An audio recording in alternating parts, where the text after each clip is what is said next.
Good morning, people. Good morning. We have returned. It's been a very long week. Not for me, because I was on holiday. Sheriff was at work, by the way. But we are back. We are back. Sheriff, morning to you, sir. How Good are morning. you? Good morning, sir. The bigger question is, mate, how are you? Yeah, I'm In good. your I'm good. I feel. extremely hot and humid Oh, my Benidorm. word, Mark. We thought it was hot in Portugal, mate. My God. Honestly, you wouldn't believe it, mate. It was so humid, Mark. I So know. humid all the time. You know, you couldn't walk down the road without sweating a pint of water out of yourself, if you know what I mean. It wasn't warm, mate, was it? Now, come on. I will let the viewers know how many photos and things I received of Amstel. Believe you me, normally at 10 o'clock in the morning when I'm sat in a stuffy van, sweating me knackers off, and I thought, this is all I want to see this time in the morning. There's my mate sending me photos of signs, 2 pints of Amstel, €4. And there was another one. I can't remember if I sent you or not, that I saw a bit later in the day that was 2 pints for €3.50. I never And got it was that the one, old mate. tap stuff as well. None of this bottled stuff, mate. Straight out of the barrel. Well, as you can imagine, mate, it cheered me up at work no end. That's why I thought I'd send them to you, mate. That's why I thought I'd send them to you. Oh dear. Morning to everyone who's in so far. Big up to all of you. It was a quiet few days, I've got to say, on the two marks until I worked out how to send shorts and videos from abroad. And then I sort of got the bug and sent sort of 3 in 24 hours. I did notice that there was a load. There was none for a few days, and then all of a sudden there was one a day or two a day. I've got a different phone, haven't I? And I've done no shorts on this phone. So it's probably easy for everyone, but it's easy for me now. I've done it, but it is what it is anyway. It's the technical difficulties, isn't it, mate? Yeah, well, yeah, it is. Just like before the show. That's why we were late. There you go. What can you do? Sheriff, you've got to talk to me a little bit before we get on to Spurs and saying hello to people in the chat. Just briefly, Sheriff, because we haven't really talked about it, believe it or not. I hardly spoke to you, did I? A few messages. Yeah, a few messages. We had one phone call. Yeah, one phone call for about 5 minutes. That was about it. England, Mark. What you saw. Sorry for laughing. Sorry. What you saw against Argentina, your favourite nation, and then what you might have saw a bit of last night. I didn't see anything last night. Well, last night. You think I'm watching the third or fourth place playoff? You must be joking. I don't know if you know the score. 6-4, wasn't it? Sorry for laughing again. Right. I honestly thought, because when I got up, I looked at the score. I didn't watch any of it. Let's get that in there. I didn't watch any of it. But I looked at the score and I thought, is the phone all right? I thought it couldn't have been. I honestly didn't believe it. I thought they'd made something up. I thought the phone had a glitch or something. Well, I thought they'd missed a bit off, like after extra time and penalties. It could have been. Could have been. Yeah, 6-4 on penalties. I never thought that. But do you want me to say about the Argentina game? Yeah, if you just let us know. Yeah. Your quick thoughts on it, and then whatever. Go on. Like when it started, I thought we controlled the game fairly well. Okay. Fairly well. Messi was quiet-ish for Messi, and they really offered not a lot of threat. Not a great deal, nor did we, to be honest. But then when we got the goal, that was about 60 minutes-ish. I'll start the second half, Mark. Yeah, well, all right. 48th or 49th minute. Oh, was it? All right. I think so, yeah. When we went 1-0 up, I was thinking, yes, come on, just do these. Yeah. Let's do these. Yeah. Basically. And then all of a sudden you see like the substitute, like defenders. And I'm sure I've read this, for the last half an hour of the game, we had 12% possession. Correct. I mean, what sort of joke is this? You know, I mean, surely you score one. The way we were playing, we were controlling the game. They never had really a lot of chances. They had a few pot shots, but nothing really. Pickford made a couple of good saves. But why take all your attacking threat off? Harry Kane was done. He should have been off a long time before. But replace him with another attacker. Don't bring a defender on. You know, it was a joke, mate. And you knew when we scored and then we sat back, you knew what was coming. I could see it. I was getting more and more and more irate with it. I was swearing at the telly. It drives me insane. It drives me absolutely insane. And of course, the inevitable happened. They made it 1-1 with a shot that Pickford should have saved mine. Because it wasn't in the corner, mate. It was in the middle of the goal-ish. You should have saved that. And then you knew. You thought, well, when it was 1-1, I thought to myself, well, how the fuck are we going to score now? How are we going to score to win this now? And I thought, we're not. I thought, we're done. We're done. And then, of course, they get the winner. No, I was that angry. I turned the telly off. And then I go to work the next day, up at 4:30, by the way. Go to work, and then you see it on social media. All the banners and that after the game. This is why I hate you, Argentina. All them banners and that. This is why honestly, mate, I can't say too much, but like, it really wound me up. Really wound me. And from now on, I give up in England. I give up. The next Euros, they can kiss my backside, as far as I'm concerned. I will watch them, obviously. But England, being English and a Tottenham fan is very much the same thing. Always get let down. Always. Don't you never give up on your Spurs, though, Mark, will you? I'll never give up with them. No.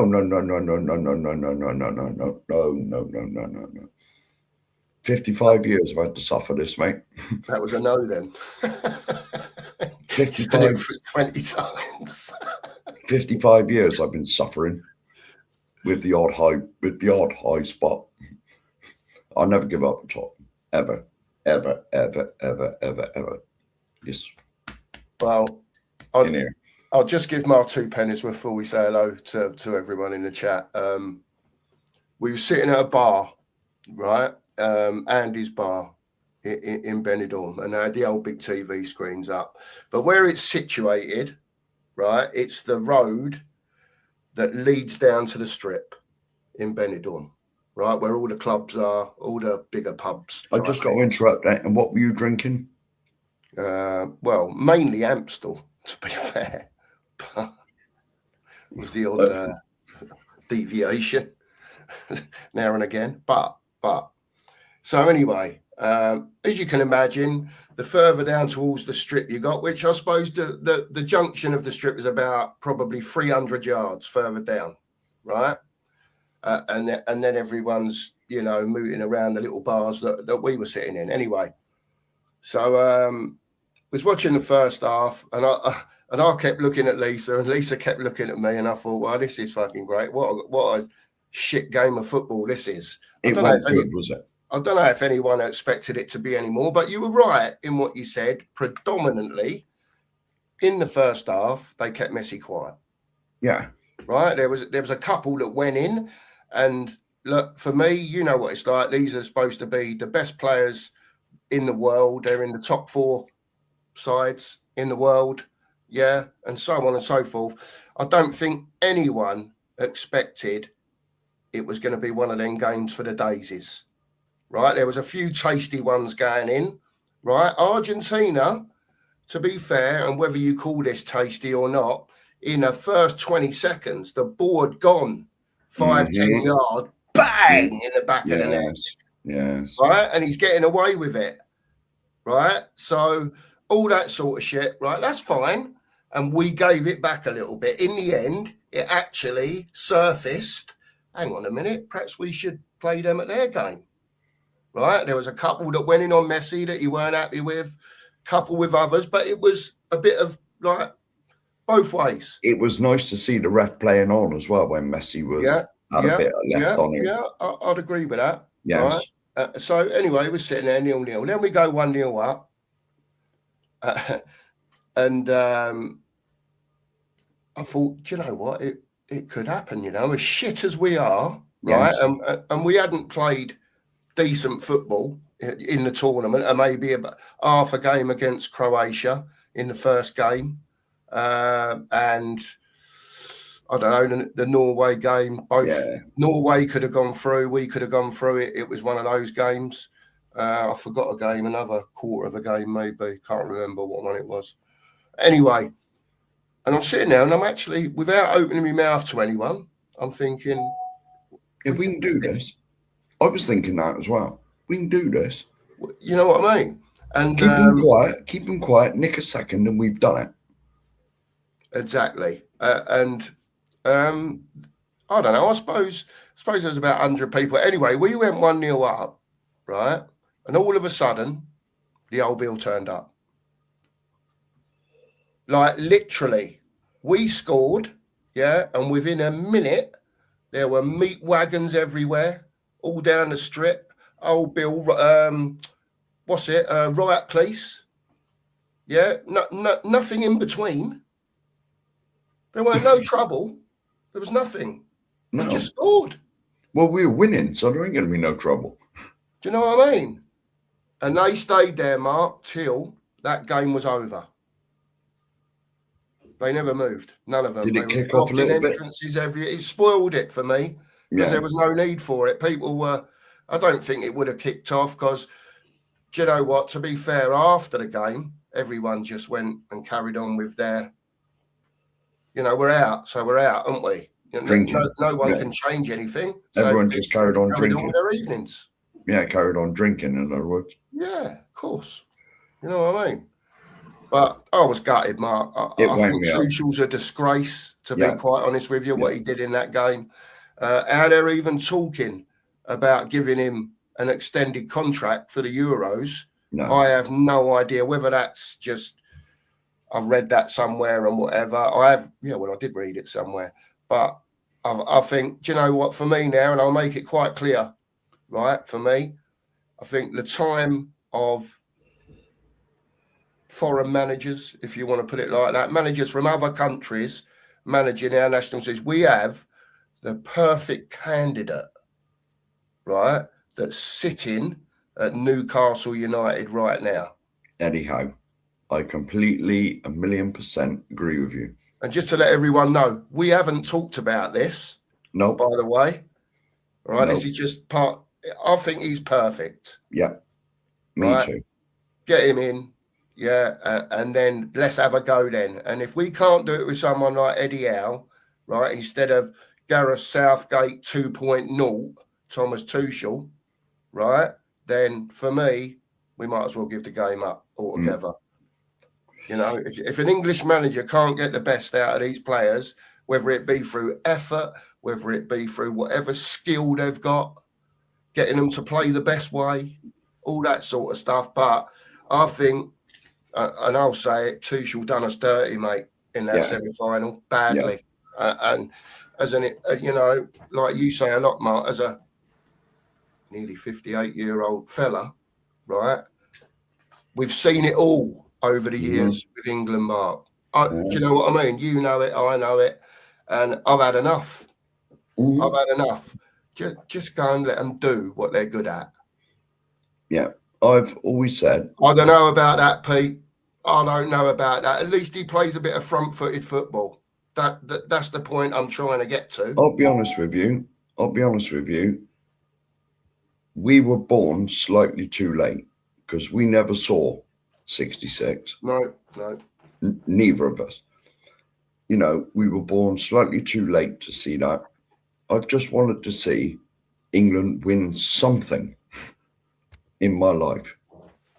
In my life, I've just wanted to see them win something, and we've been so close. 1986 is about, I can remember 78 watching it a little bit, but 82 I remember watching, 86 especially. Yeah. Finger at you. You know who you are. I'm not mentioning his name because I refuse to say it. Don't do it, Sheriff. 1990, the Germans on penalties again, as usual. But that's the start of it. 1996, the Euros in this fucking country. The Germans on penalties again. And all the others. 86 and 90 and 96 stand out to me. But there's been some since then. You know, and they just constantly let me down. Last year in the final, a couple of years ago, the final of the Euros, we were 1-0 up. We were bossing Italy. What happened?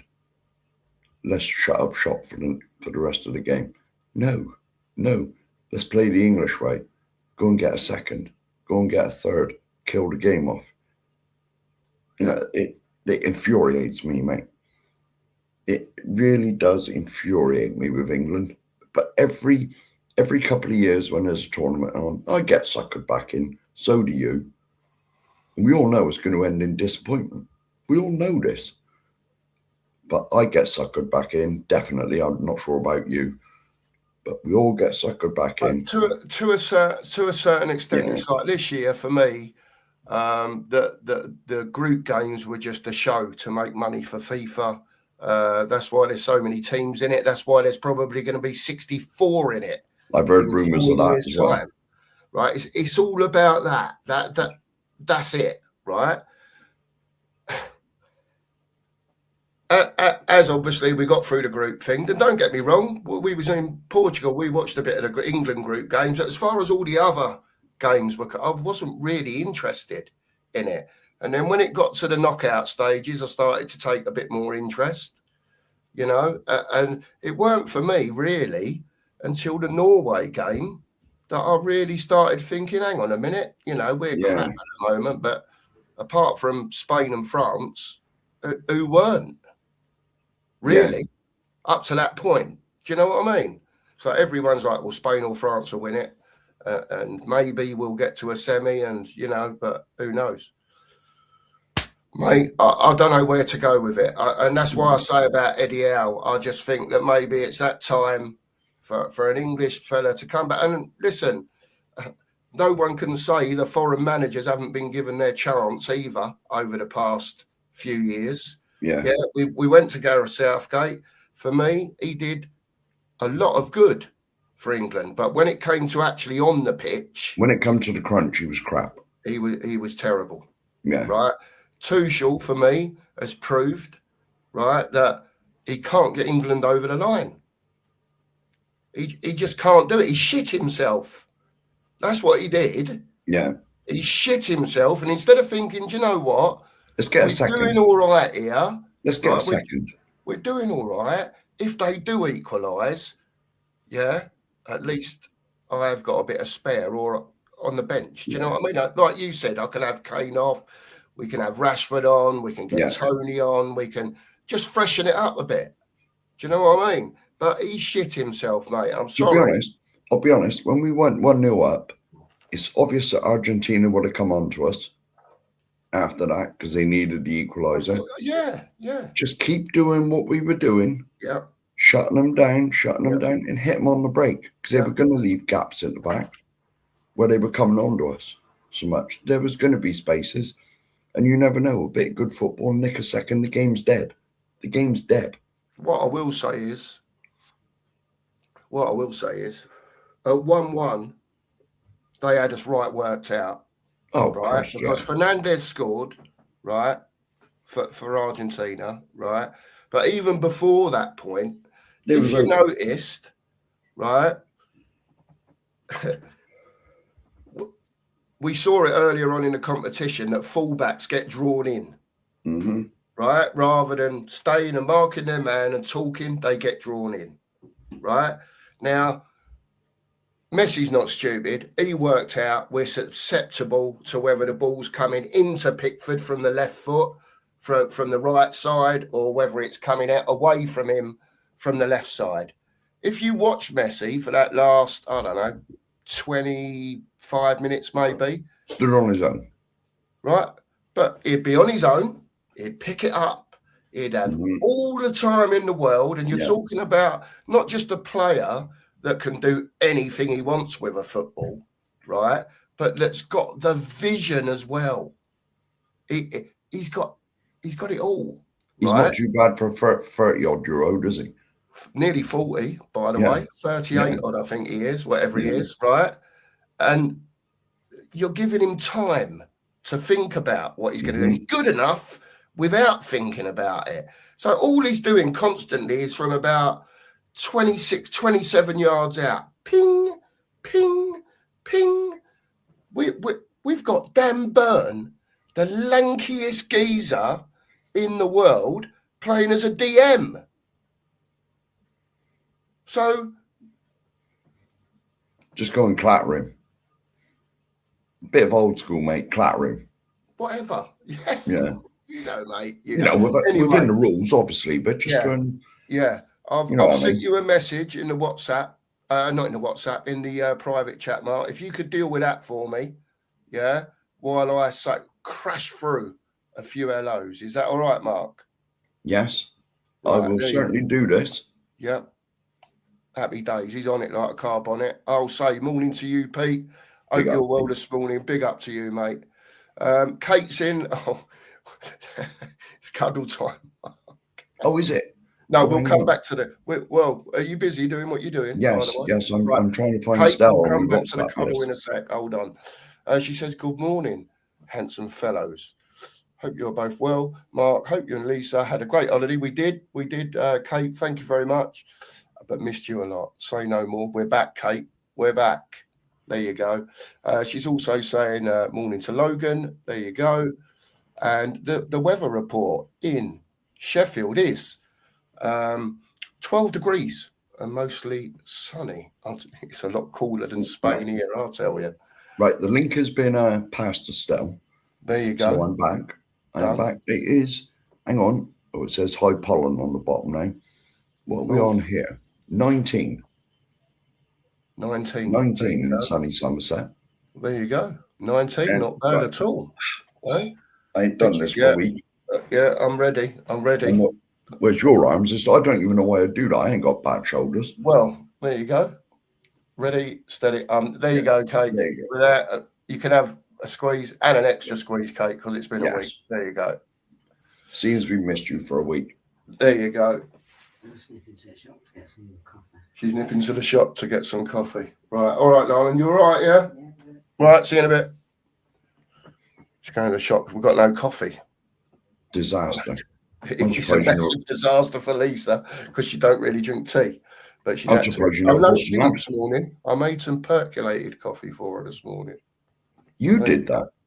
I did, yeah. Yeah. Say no more. See, this is what the viewers don't see. All this stuff about the cup of tea coming in is reciprocated. I'll try. And and when you were in Benidorm, I'm surprised you never brought Amstel back so you could have Amstel for breakfast. Well, listen, I did think about it, Sheriff. I did think about it. To be just fair, to wind me up even more. It'd be cheaper, probably just to take you there one day. Do you know what I mean? Well, I am going to Sheriff heaven. As you know, I am going to Spain in September. Oh yes, it'll be interesting to see what the Amstel availability is in the area that you're in. I'm going to Salou. Oh yeah, yes. Well, and allegedly, it was allegedly in Portugal as well. Mine, I didn't find any of it. The availability of Amstel in that area is very high. It's only what I've been told. I've never been there. After I got suckered in with Portugal, I'm not believing a word of it. Don't believe a word of it, Sheriff, till you get there, mate. I wouldn't. But I can guarantee you that Amstel is everywhere, in bottles, in pump form, as well.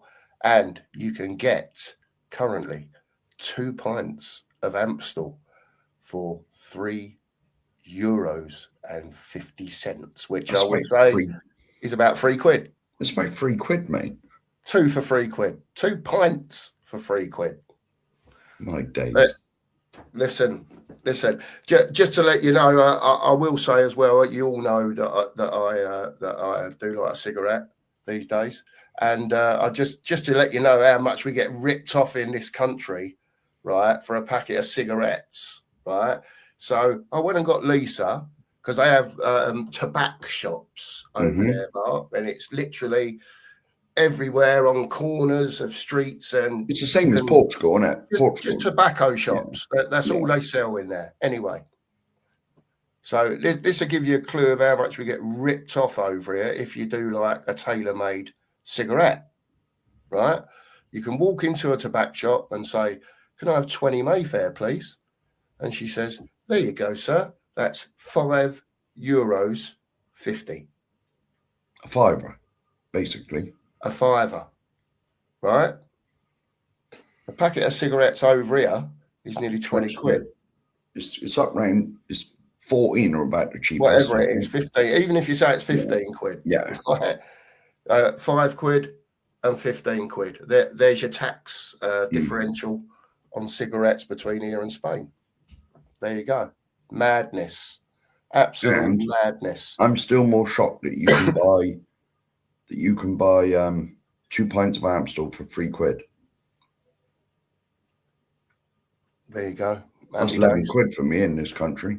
I'm going to whiz through a few. Logan, big up to you. We had a great time, mate. Thank you very much. And yes, I'm here. Yeah, and yes, I am here. He is here.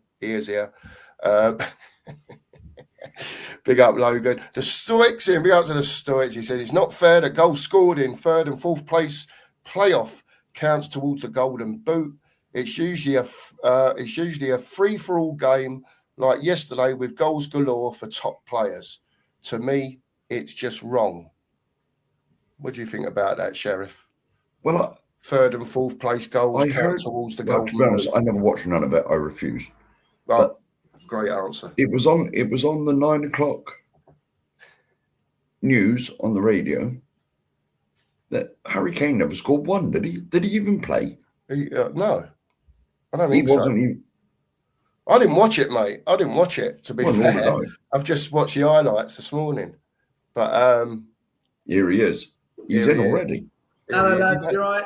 He don't mess about. Good morning, Mr. Stelios. Morning, Stel. Morning. Well, listen, I tried to send everyone over. Hopefully, they've all come.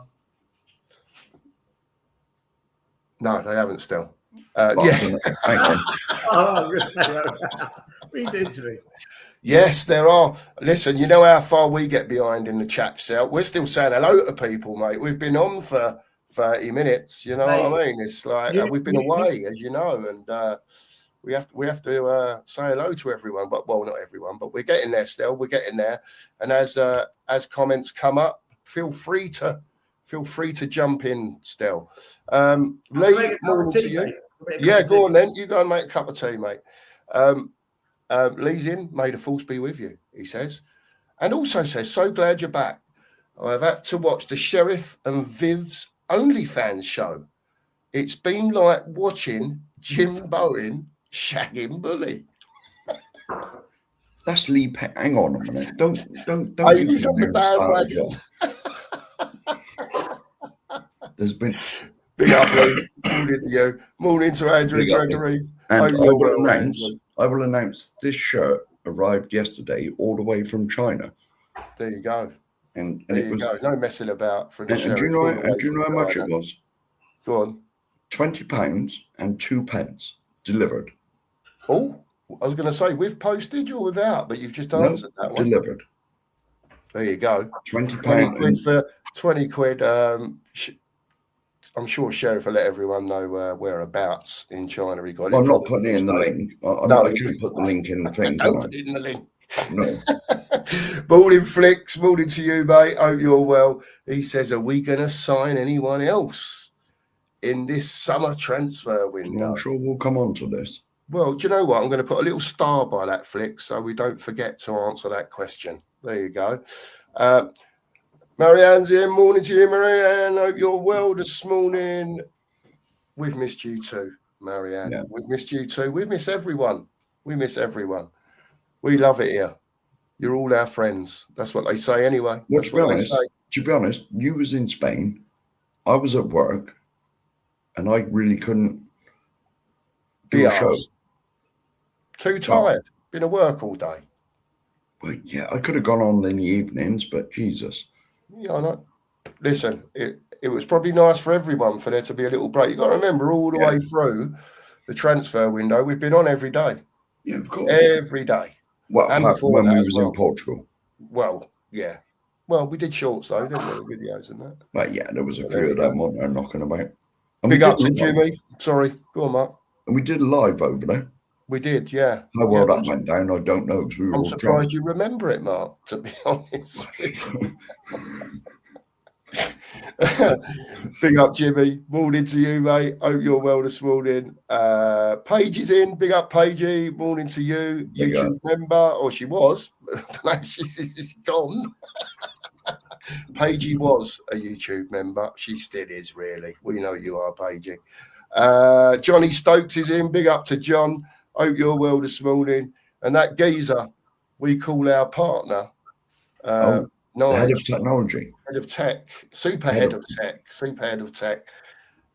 He's in the house as well. Morning to you. Nigel. Morning. Hope you're well, mate. I'm sorry I didn't watch it. I'm sorry I did not watch yesterday morning show. I was in bed. I'll let you sort that out with Nigel, mate. Well, I do apologise. I did like it though when I woke up. Stephen's in. Morning to Stephen. Hope you're well this morning, Steve. Stu Boy's in. We're going to rattle for a few. Tony's in. Big up to you, Tone. Stevie's in. Big up, Steve. Morning to you, mate. Jane's in this morning. Big up to Jane. Had a lovely holiday. We thought of you a lot, Jane, because we was in the air conditioning as well. So it was in the room, that is. So straight away I said, Jane in England, said to Lisa, she's got air conditioning, And but it was lovely to come in from the boiling hot, I've got to say. And that room was cool. Like how the room was in Portugal, Mark. I remember, like that, mate. It was on 24/7, lowest setting. Apart from when I went in the room, there was no Amstel waiting for me. You'll have to take that up with the owner, I'm afraid. Yeah, I know. There you go. Sonny's in. Morning to Sonny. Hope you're well, mate. He says, Cookie, you're looking darker than me. Big up, Sonny. I'll tell you what, and it's funny. We don't have a laugh on here, honestly. Big up to you, Sonny. Hope you're well, mate. Razzle's in. Morning, Razzle. Hope you're well this morning. Had a great time, mate. Thank you very much. What's this? Hang on a minute. What's this? Morning, Mark, Viv and Mark. What is all this? Oh, yeah. I haven't seen getting some proper stick, still. Already? We've only just come back, and I don't know if there's, what's his name, your mate, Sheriff? World Under. Yeah, the World Under. He's got this thing about that. I mean, again. Sheriff and Viv are this love triangle of Tottenham, and that Sheriff's not really Enoch out. He's proved on many occasions that he's Enoch in, says the World Under. You can imagine still. Allegedly, yeah, allegedly, definitely. Only because I said if we carry on spending money the way we are, I will give them some flowers. Yeah, that's what started it. That's all that started it. Yeah. Must be love. I would say thank you as well. Must be true love. TTID's in. Big up to you, he says, Tuchel. Effed up royally. You could say that again. Correct. TTID. There you go. I'm just going to scroll through quick, see if there's any more. Marcus is in. Big up, Marcus. Hope you're well this morning, mate. Big up to you. Daniel's in. Big up, Daniel. Hope you're well this morning. Super Kev Williams is in the house. Big up, Kev. Morning to you, mate. Shemtam's in. Big up, Shemtam. Hope you're well this morning. I'm still flying along here just to make sure You're quicker at me than this. Low fat, mo fat's in. Only reason Savio hasn't signed for you lot is because City won't let him go until they have a replacement. Interesting view. Interesting view. Enough. Yeah. Who else? Is there anyone else? Oh, Wembers is in. Big up, Wembers. Morning to you, mate. Hope you're well this morning. Well, see, this is a question I was going to ask actually about this 64-team format. There's no point having group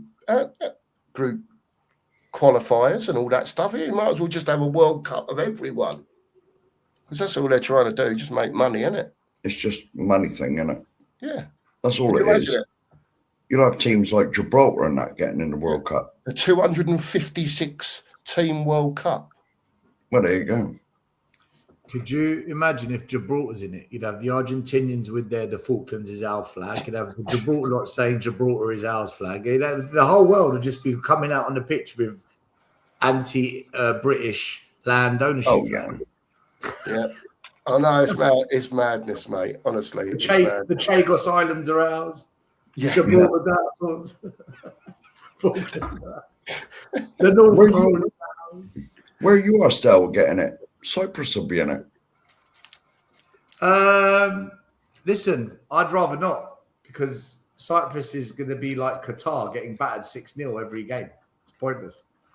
It's like Greece ain't too bad, but Cyprus, they're just not good enough. No, but the flags will be out for that as well, won't it? Cyprus and Greece and that. What do you mean? Well, and Turkey. Because one Cyprus divided at one stage, cut in half. It still is, yeah. Oh, yeah, well, there you go. Oh, right, I see what you're saying. Yeah, mate. Yes. Yeah. The Cypriots will be doing it. Yeah. All the flags will be out. Ukraine, Russia, mate, the whole... Oh, yeah. The scrap national flags, you just come out with some kind of political... kind of political banner. Stop the boats. Stop the boats. Yeah. Without going into detail again, Stel, if you'd have seen me coming through passport control yesterday with a passport, it was harder to get in with a passport than it is to get in without one. It's unbelievable, mate. You got that new digital ID system, haven't you now? My God, Stel. Yeah, what a joke. Yeah. What a joke. Well, Mark's got an old passport. Listen, there were people with old passports, mate, straight through. Boom, boom, boom. I put my passport in. You cannot come in. Put it in again. You cannot come in. Coming into the UK? Yeah. Have you got a British passport? Yeah. And you had a problem, really? Yeah. Yeah, it's because of the old that you don't see a man anymore. It's all machine. So you have to pop your passport into the machine. It's got all my biometrics and all that stuff, whatever you want to call it, all my fingerprints. And it kept saying, you're not coming in. So I looked at the bloke, he's behind me, and I said to him, mate, I've got a passport. I said, if the rules totally reversed there, if you've got a passport, you're not coming in. That's bad luck. I think you had bad luck. Mate, if you'd have seen the queue waiting for the bloke, yeah, the queue was 100 deep. So I know if you've got a British passport and you're going to Europe, there's a lot of delays because I was in Lithuania last weekend for a friend's birthday, and all the Brits that went in, they were stuck there for ages. But coming into the UK with a British passport should be rapid. You shouldn't be. I think you had bad luck with that. Well, mate, I come back to the UK on my British passport. I'm straight through. No. Just really?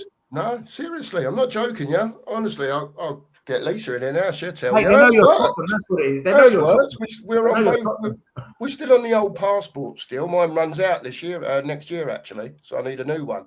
But we're still on the old red passports, right? But she just sailed straight through. Oh, you got the red one? Yes. That's not British. That's European. Whatever, but. Well, that's the difference. There you go. You're on a European passport. If you've got the black one, the British passport, like me, you sail through. You're classed as a European trying to enter the UK. That's why. Yeah, but she walked straight through, put hers in and walked straight through. You're just not pretty enough, mate. It has to actually let you in. You're not as good looking as your missus. That's why. Listen, I'm surprised with you cooking. They never stuck you in a hotel and give you full benefits. I'm just saying.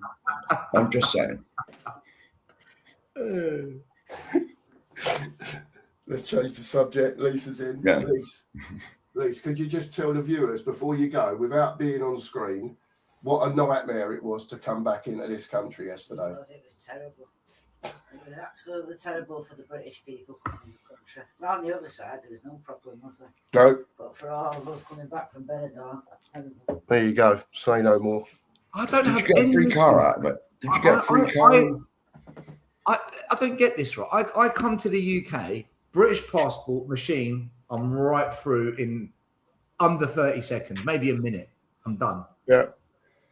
Well, I just think, for us, I think bad luck.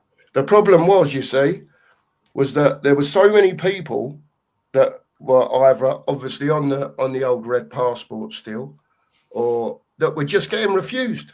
And there was, just to back the argument up a little bit, there was a few people there that were on the new passport that got refused as well. What airport were you at? Manchester. Do you know, it might be the airport, because at Heathrow and Gatwick, they've got state-of-the-art brand new machines. Maybe it's the machines, I mean, I'm no expert. I don't know.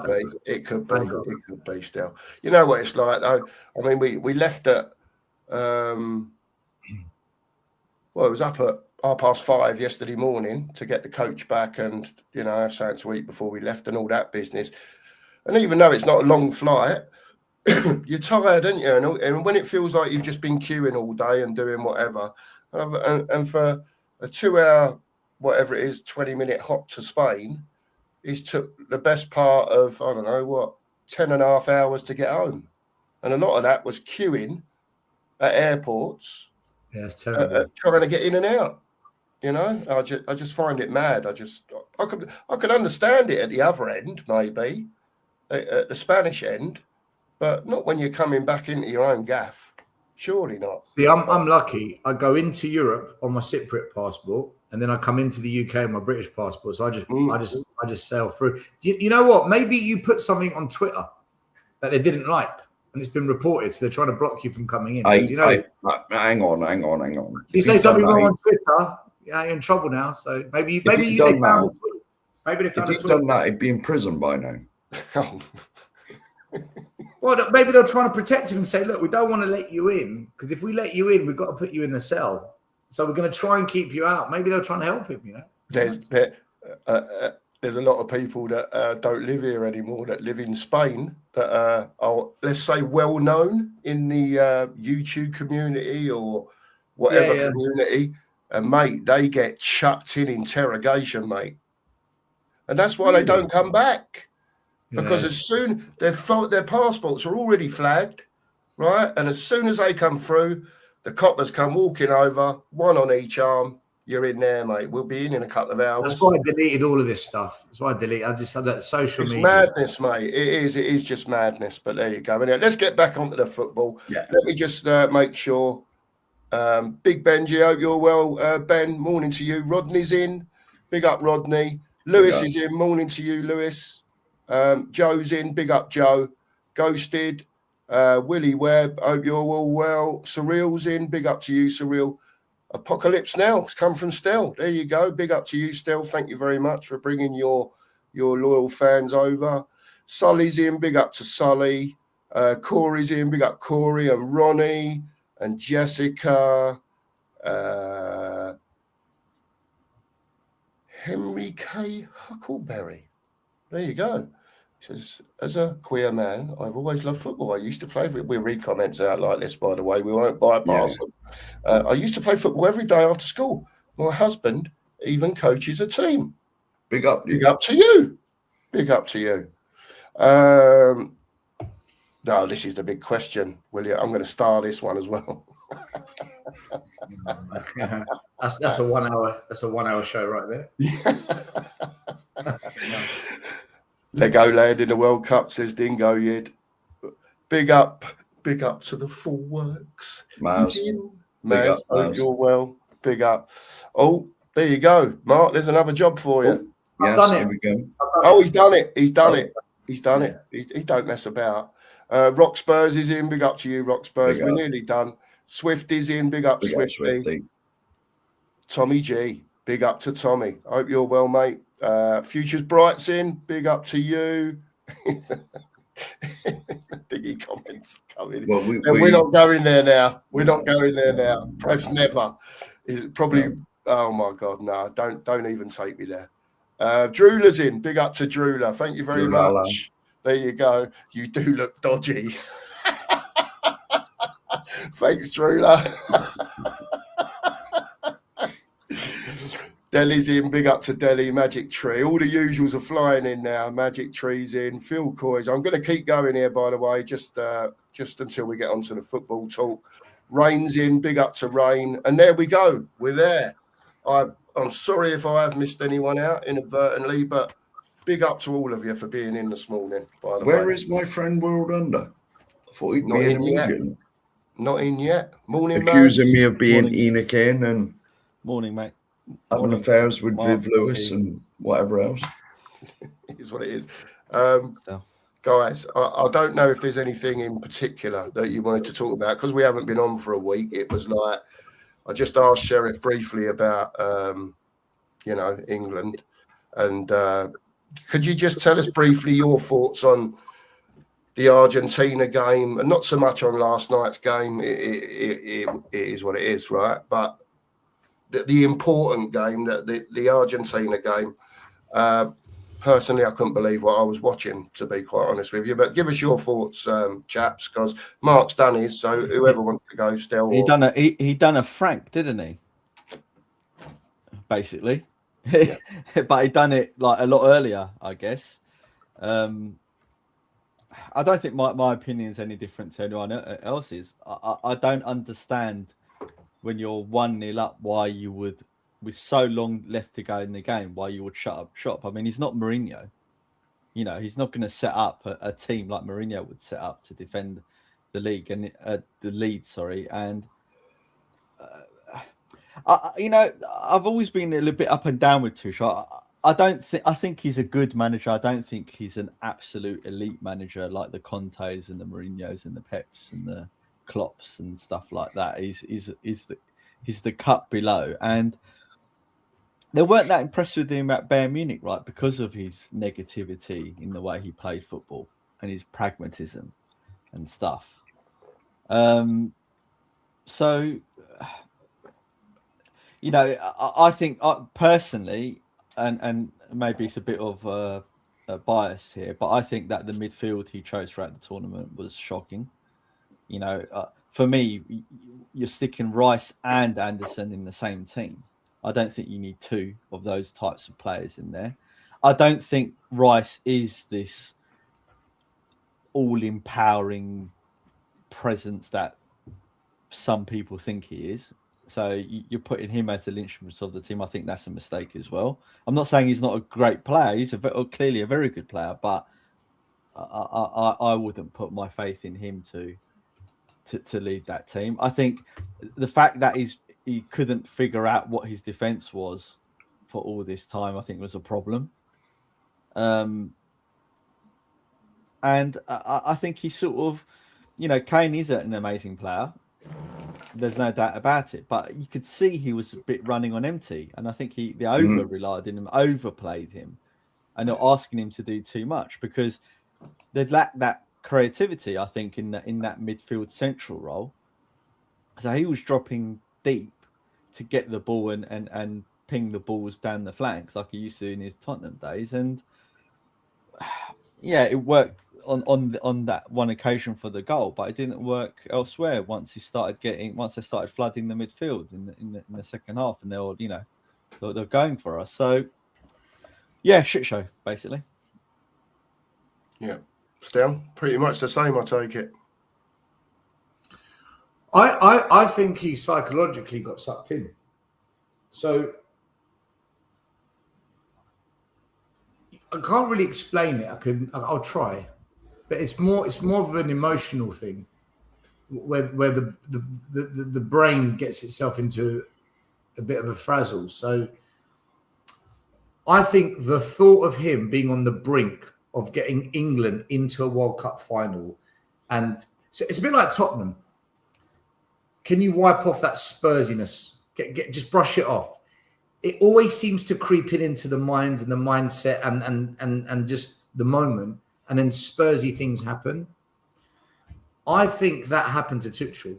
The weight of England actually beating the RGs, actually getting into the World Cup final, just made him do things where he played from a defensive position to protect that opportunity of getting to the final, rather than just putting it to bed and saying, you ain't going to get a chance of getting to the final because we're going to get the second goal. And I think psychologically, the weight of the whole England, it's coming home and beating the RGs, I think he just got drawn into it and he fucked it. He just made bad decisions. And I've seen that happen to many managers where the weight of being, I'm going to be the change, I'm going to be the difference. I think it just psychologically got to him. And if he looks back at his performance, which good managers do, they call it plan, do, review. You plan, you do it, then you review what you do. He will look at that and say, what the fuck did I do that for? Why didn't I bring on another attacker and just go for the jugular? Why didn't I just take it to them? Why didn't I bring on another midfielder that can pass? Like what Maz was saying about having Anderson. And why didn't I just take that risk with 30 minutes to go? What's the worst could have happened? Oh, we concede being risky. All right, it's 1-1. But the upside is you get the second goal, it's game over. And he knows that. He knows it. I just think the whole England, it's coming home thing got to him. That's honestly, I think it was all psychological. Yeah. And here's the thing as well. The change he made, you can see it in like the post-match interviews and stuff like that. The players didn't buy into it. I think they were confused as well. Like, why are we defending? Why is the tactics drastically changed now all of a sudden? And when you don't bring the team with you in your tactical change, you've got really big problems, right? And we crumbled as a result of that. And let's face it, Argentina are a brilliant team. I mean, they've got brilliant players. So, but what we did is we changed the tactics, and the players we brought on played into their hands, because what you said to them is, all right, come on to us. Well, when you got Messi pinging balls into you know, what did he get? Was it like 27? Some ridiculous figure of crosses? Was it 27 crosses he done? Or something stupid like that? Yeah, it was flying in from all over the place. They brought on Alvarez. They brought on. This is what I mean. And they brought on Lautaro Martinez. It was like they were bringing on weapon after weapon after weapon, and we're bringing on another defender. Yeah. It's like, what do you think is going to happen? And I knew that when it went 1-1, I knew we were done. We had no one to score goals. We all did. Yeah. And I got angrier because I don't like the RGs anyway. Take the end of the game when they got that banner out. That's why I don't like you. Yeah. Right. I knew putting that aside, I knew people from my town that died in 1982 in the Falklands. And you bring banners like that out at the end of the game. This is why I hate you. And this is why I have no respect for you. There you go. Putting that aside, Sheriff. I'll never put that aside, ever. That will never get put aside. And Maradona, you cheating bastard. It does make him angry, mate. I haven't forgot about that either. I think as well is that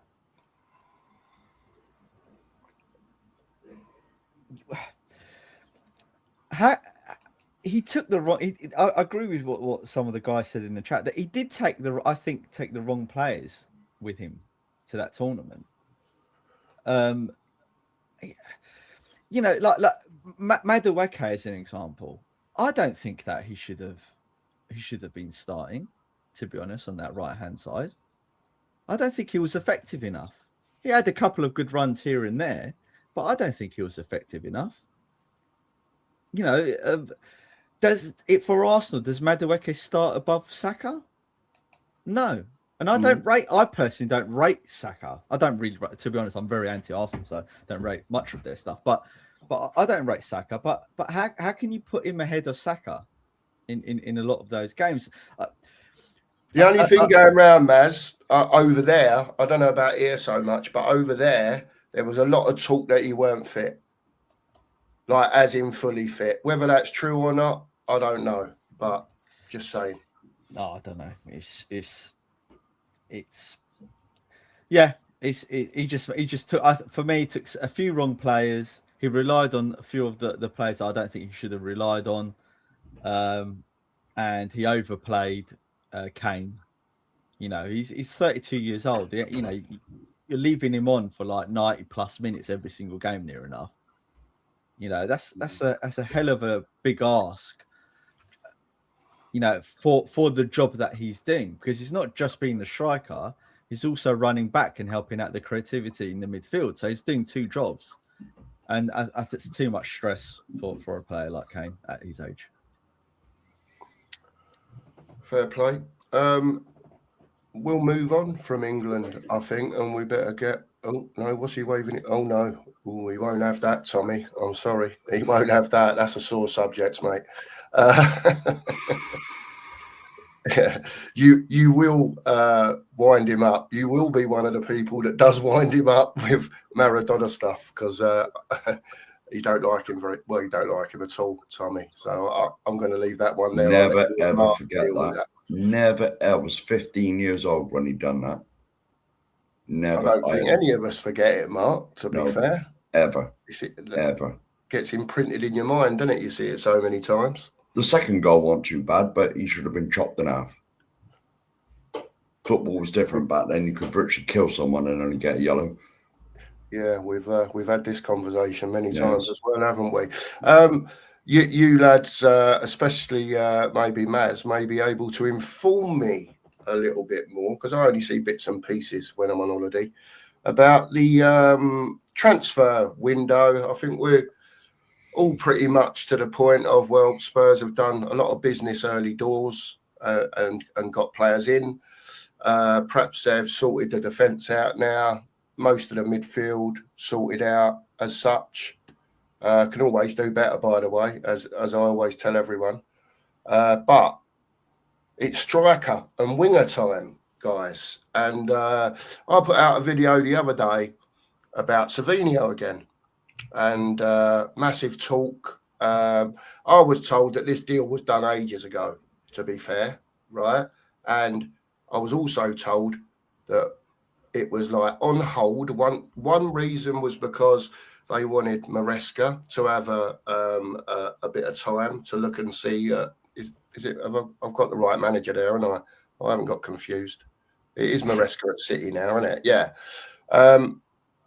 To give him time to look at his squad and so on. And then now I'm hearing that they're not letting him go quite yet, because they might need to get someone else in to fill that position, so on and so forth. Where are you guys at with the Savio transfer? And is he one for you as such? I'll just pipe in with my little bit that Mark always says, and I do agree with this to a point, and get me wrong, there's always better to get if you're willing to pay the money and if the player's willing to come to you, right? But is Savio better than what we've got? My answer to that would be yes, he is. And the reason I will say that is because I am one who likes a player that has got a bit of swagger.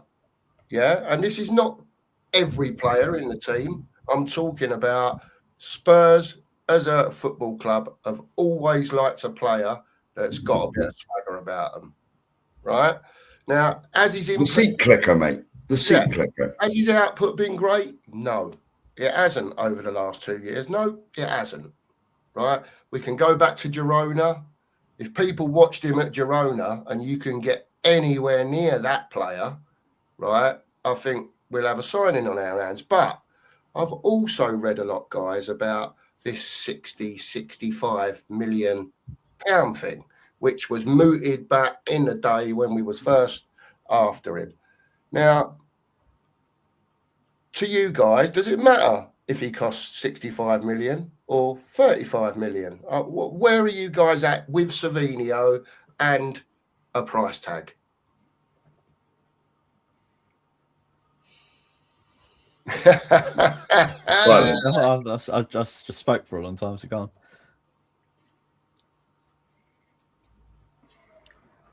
Do you know, I've spent all my time supporting Tottenham, slagging off Enoch and Levy, saying I don't give a shit about the money. Just sign good players. I don't care, right? But and this is the worry I've got with what we're doing at the moment. For all the good that we're doing and for all the positive changes and for all the things that we're seeing the club do that we like, my worry is we're now just going the extreme opposite, where before we were a bit tight, not getting certain deals done because we were penny pinching, not selling players at the right time and then not getting the true value of the player, or spending decent money but on shit like Solanke and Richie. Now we're just like, right, any player we want, 90 million, 100 million, 80 million. We've gone completely, extremely the wrong way. Like, not the wrong way, sorry, too far the other way. And my worry with that is when you do that, all the expectations go up. All the rival fans now are going to banter the hell out of us if it doesn't quite work out. And when you put these price tags on these players, if Fernandes does, he's coming to Tottenham now. Yeah, I'm a 70, 80 million pound player. So now he comes to Tottenham, I'm a 100 million pound player. Krupi, who's 19, I'm a 90 million pound player. That's a lot of weight on a player's shoulder when they're young, especially Fernandes and Krupi. We saw Archie Gray, who was at 40 million. We said we've paid too much. People weren't pissed off with Archie Gray not being brilliant, not because he's Archie Gray, it's because we spent 40 million. If we spent 10, 15 million, no one would be moaning. 10, 15 million. I just feel we're putting a lot of pressure on players that it's unnecessary. And I also think that we're taking a big risk. Like when you spend 90 million, you want the finished product. Like, I want the real deal. I want De Bruyne. I want Haaland. I want prime Steven Gerrard. I want Gaza. Fernandes. It's risky, guys. I'm not against it. I'm not saying don't do it. I'm not saying this is a mess. It's very, very high risk. Because if they don't work out, we're not getting that money back. No chance. And I personally, I'm happy with Van Heck and Senesi. I get it. Tonali, I get it. Fernandes, I get it. I'm not so sure about the price. But that front line, the most important part of the team, the bit that's been the shittest at this club for 2 years, that front three is diabolical. It's the worst I've seen. Mate, awful, right? If we're going to spend big on the front three, I want proven. I want it oven ready. And I don't think we're doing that. I think we're taking this very risky approach. Could work out, could end up being genius. But it's very risky, guys. Very, on very the other risky. hand, it might not be. You said it might work, risky. But then again, either way. It's like that, isn't it? Mate, it's like investing in a startup company. There's 10 grand. Could lose the lot. Or it could be the next Microsoft. Fucking hell, I've just made 2 billion of 10 grand. Yeah. That's what we're doing. It's okay, not as crazy as that, but you get the idea. We're taking a lot of risk on. I don't want us to take risk on the front three, is what I'm saying. I do not want Tottenham to take massive risk on the front three. I want us to bring in players where we say, do you know what? Yeah, man. Krupi is like this. I think 90 million for Krupi is insane. I like him. I think it's insane, guys. I'll be honest with you. I think we've lost the plot. Yeah, that's insane money for Krupi. I agree with Stel. What I would say is it's not, for me, it's not necessarily about Savio. It's more, if we had 2 quality strikers or one really good striker and one almost as good striker. It's true, yeah. Bringing in Savio wouldn't be a problem. You'd be like, yeah, great. It's much better than Tell. It's much better than our other left forward options. Bring him in. He's great. He's an upgrade. He is an upgrade on Tell. he's had 2 seasons in the Premier League. Fine, his stats aren't, incredible in terms of GA and goals, but there's no doubt about it that he's a very talented player. He's got all the skills and attributes you would want in a player, whereas Tell, for me, doesn't really have many attributes that you want in a player. He flatters to deceive. So, in isolation, bring in Savio, 60 million quid, 50 million is probably okay. But if that's the only player we're bringing in to strengthen our forward lineup, then I've got a big problem. But then I've got a big problem if the business we've currently done is the only business we've done, because Van Heck is a really good buy. Senesi, I think, is a good buy, as is Tonali. Fernandez, he's a good player, but I think will be potentially overspent. And if we buy Savio again, we've potentially overspent on that player, and that's money that we could put towards getting in a quality striker to replace what we've currently got. So it's a multifaceted problem that we've got, even though it's a good problem to have, I guess. Which player do we want to buy, and how much money, should we throw around at the various players? But the risk is that it's at the behest of what we really need, and that's goals in the team. And Solanke and Richarlison are 2 of the main reasons why we haven't been successful in the last 3 years or longer, because we're replacing Son and Kane with some of the most average forwards that we've ever had in the history of Tottenham Hotspur. I wouldn't even call them average, Maz. Well, I'm just being polite, Oh, okay. So it's not, to me, it's not so much whether Savio is the right person. It's more to do with our deficiencies actually in the striker position that's causing us to think, is he the right person? Because if we had really good strikers, we wouldn't be thinking like this. Fair play. Is there anyone out there? We've spoke about Savio, obviously, because that's back in the news again. I read stuff about Rafa Leao and a couple of others. Rashford's name was mentioned again. Is there anyone? Obviously, it depends on what striker you get and how you're thinking of playing. But is there a striker and a left winger out there that, if they came in for you guys personally, that you think, yeah, that'll do? Well, I'll have some of that. Is there anyone that sort of floats off the top of your head that you'd like at Spurs personally? There is one. He might play in Bayern Munich. Centre forward. Torres. That's Barcelona. Ferran Torres. Would anyone have a pop at Ferran Torres? Because Nige made a video on that yesterday, I believe. I don't know. Ferran Torres, decent player. Is he? And the other thing as well that I've got to pop it in there at the same time, that I've read in 2 or 3 different places, is that maybe Tell could play at 9. I don't see that at all. But are we having a serious conversation here? I was about to I've just read it 2 or 3 times. That's all. It's not for me. But look, at the end of the day, we've still got 2 forwards. I don't think Solanke's going anywhere. Right? If anyone's going to go, it'll be Richie. But can we shift him again? Can we shift him? Even if you give him away, can we give him away? I don't know. It's just stalled a lot, and I can only think that he must have someone, whether it be Solanke or not, I don't know, but he must have someone in mind that's going to play that top role up the top. We're talking about having a Savio and a Kudos left and right.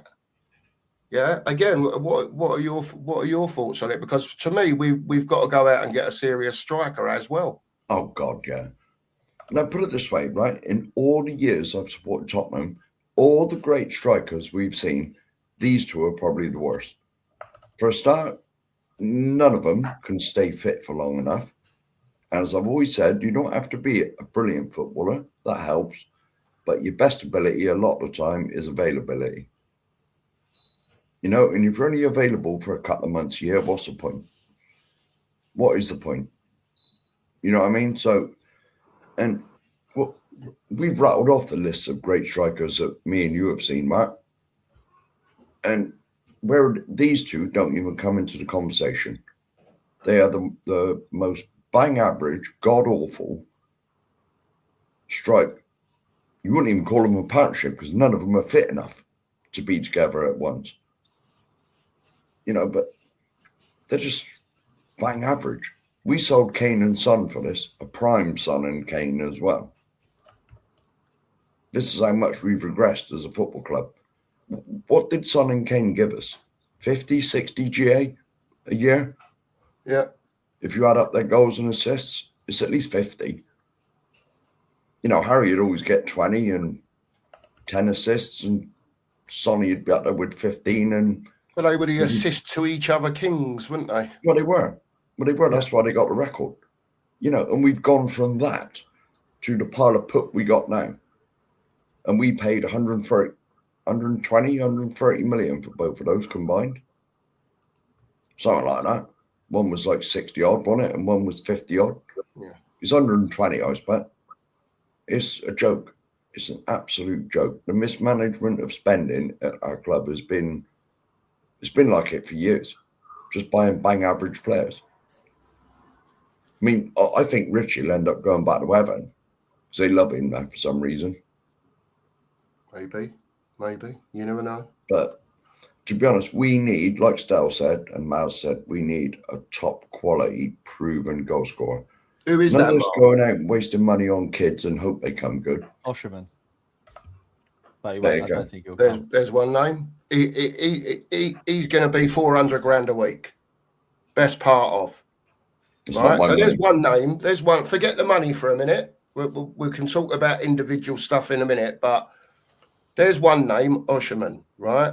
Stel, have you got a name that you'd have up front? The striker market is really dry.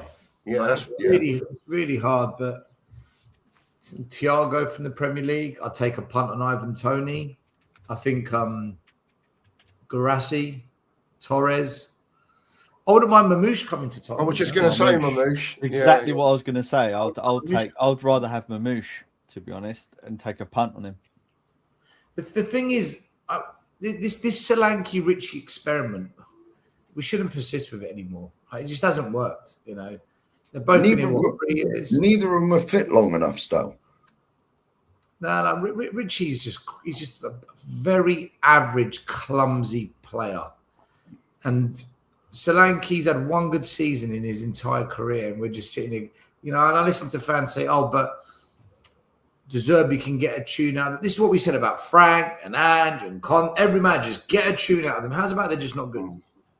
And we shouldn't have bought them in the first place. Barcola, he was going to be sold at one point, wasn't he? Is he staying at? Is it PSG? He's at? Is it PSG? He's at? It is PSG. Is it PSG? Yeah, it's a PSG with Dewey. Yeah.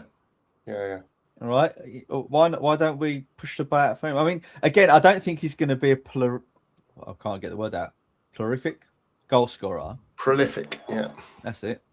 But he's a better option than what we currently have. You see, like I said, I don't mind bringing in Savio as long as you bring in Savio and a top quality striker. Let me throw this out. If we bring Savio and Mamouche, I could deal with that and see what happens, right? But is that what we're going to do? I think, and even those two, it's not guaranteed they're going to get you enough goals, but they're going to get you a lot more goals than what we currently have. As long as we have the creativity in the midfield is doing what they should be doing, which I think under De Zerbi that they will. I don't think he'll accept anything less. And the real test will be this season will be the real De Zerbi. It won't be the compromising I'm everyone's friend De Zerbi from last season. this is going to be the real De Zerbi this season, and I think he'll be ruthless, which is why I'm a little bit disappointed that we haven't got rid of we refused was it £47 million bid for Bergvall recently? I saw on the news. Yeah, about that. What? Yeah. 47 million? I'll bite your hand off. I would have bitten your hand off for 20 million, 25. They reckon they're going to get close to 60 for him, Maz. That's what they want for him. So when you put it in that context, is Savio for 60 really that big of a deal? Where there is 60 million in that context, but I really hope that if we do bring in Savio, we have to see players like Tell, for me, Gray, Bergvall, leave. We have to see those players leave. If they're not on the manager's plans, get rid. Yeah. And what I do kind of want to see as well is that we do. Richie, sorry, I was going to say Richie and Solanke, they have to leave as well. But what I also want to see as well is that Lancashire's coming back, right? He's 21 years old. He done well. I think was it at Oxford he went to? Yeah. He done well at Oxford. For me, he has the characteristics of being a good striker as long as he's nurtured in the right way. Right, he's at the age where he can prove something. If he gets a run of games and stuff, you surround him with some really quality players around him, like we're doing now. Like Tonali's a good start, right? Xavi will come back at some point. Maddison's there. Good at Kudus is going to be around. So we get Savio in, right? And let's just say Savio, Mamouche too, just to move the conversation forward. And then you stick the young kid in there, and he's got some good players to learn off and be around and be a part of. Then that's something I can get behind. Not as a starting player, but someone who's in the squad that can do something. Because Stella and I talked about this was like 4 years ago now. If we're going to build a long-term vision for Tottenham Hotspur, and we really are going to start blooding in some of these youngsters that are coming through the academy and have a pathway, then you have to start giving some of these players a chance. And you want them in the team, right? Once you've got your settled squad, you want them in and around that team, and then they come in for the odd game here and then. You start blooding them in. We've got to start that process at some point. I don't want us to buy in those players when we already got some of those players in there in the squad already. And I think Lancashire is potentially one of them. Mikey Moore, will see whatever happens with him. But we have to start that process at some point. So, but not at the behest of buying in the players we need. Yeah. It's got to be done slowly, one at a time. 1, 2 at a time. Not chuck them in like we did Graham Bergvall and Zado's on midfield because the rest were injured. Yeah, exactly. Yeah. It's got to be done gradually. Like, just integrate them slowly. You can't put too much pressure on a young kid because let's face it, players like Wayne they're not Rooney, young kids anymore though. Like Lancashire's 21, right? So like if we think he's a young kid, I mean, what do we think of bloody Fernandez we brought in for? But players like Wayne Rooney and that they're once in a generation come in and light the world up at 16-year-old. Anyway, mate, we did have a super chat. We have got a super chat. We will get into this now. Yes. Interesting from a user. Thank you very much, a user. We do appreciate it. Big up to you. We spend 185, which is about with what's going out, is about right. City spend 116. Chelsea agree 117 for Rodgers. Just to interrupt. Sorry, Pete. By the way, I just wanted to say sorry to Pete, the Arsenal fan, that Rodgers didn't go here. Chelsea agree 117 for Rodgers. sorry. Pete knows I'm only jesting. I'm devastated by the news. Regardless. I never slept last night because of that news. Regardless, we will always have pressure. Rivals have this hatred, I think that's meant to be for us. Yeah. I don't care, a user says. Come on, you Spurs. Listen, the prices, like the guys said earlier, that are being bandied about now for these players, or for some of these players, is just mind-numbing. I've got to say, it's just, I can't get my head around it. Listen, even when you talk about £100 million player these days, I mean, how long is it going to be for £100 million buys you an average player? It's not, is it? 3-4 years time, maybe. Yeah. No. You see, I don't think this level of spend is going to keep up. No chance. Well, no clubs have really got the money. Only the British. They don't have the revenue to support that type of spend. This will equalise out and come down. I guarantee it. You go over to Italy. They're all skint over there. Yeah, but yeah, the UK, the Premier League is obviously a money-making machine. It's a monster. Right?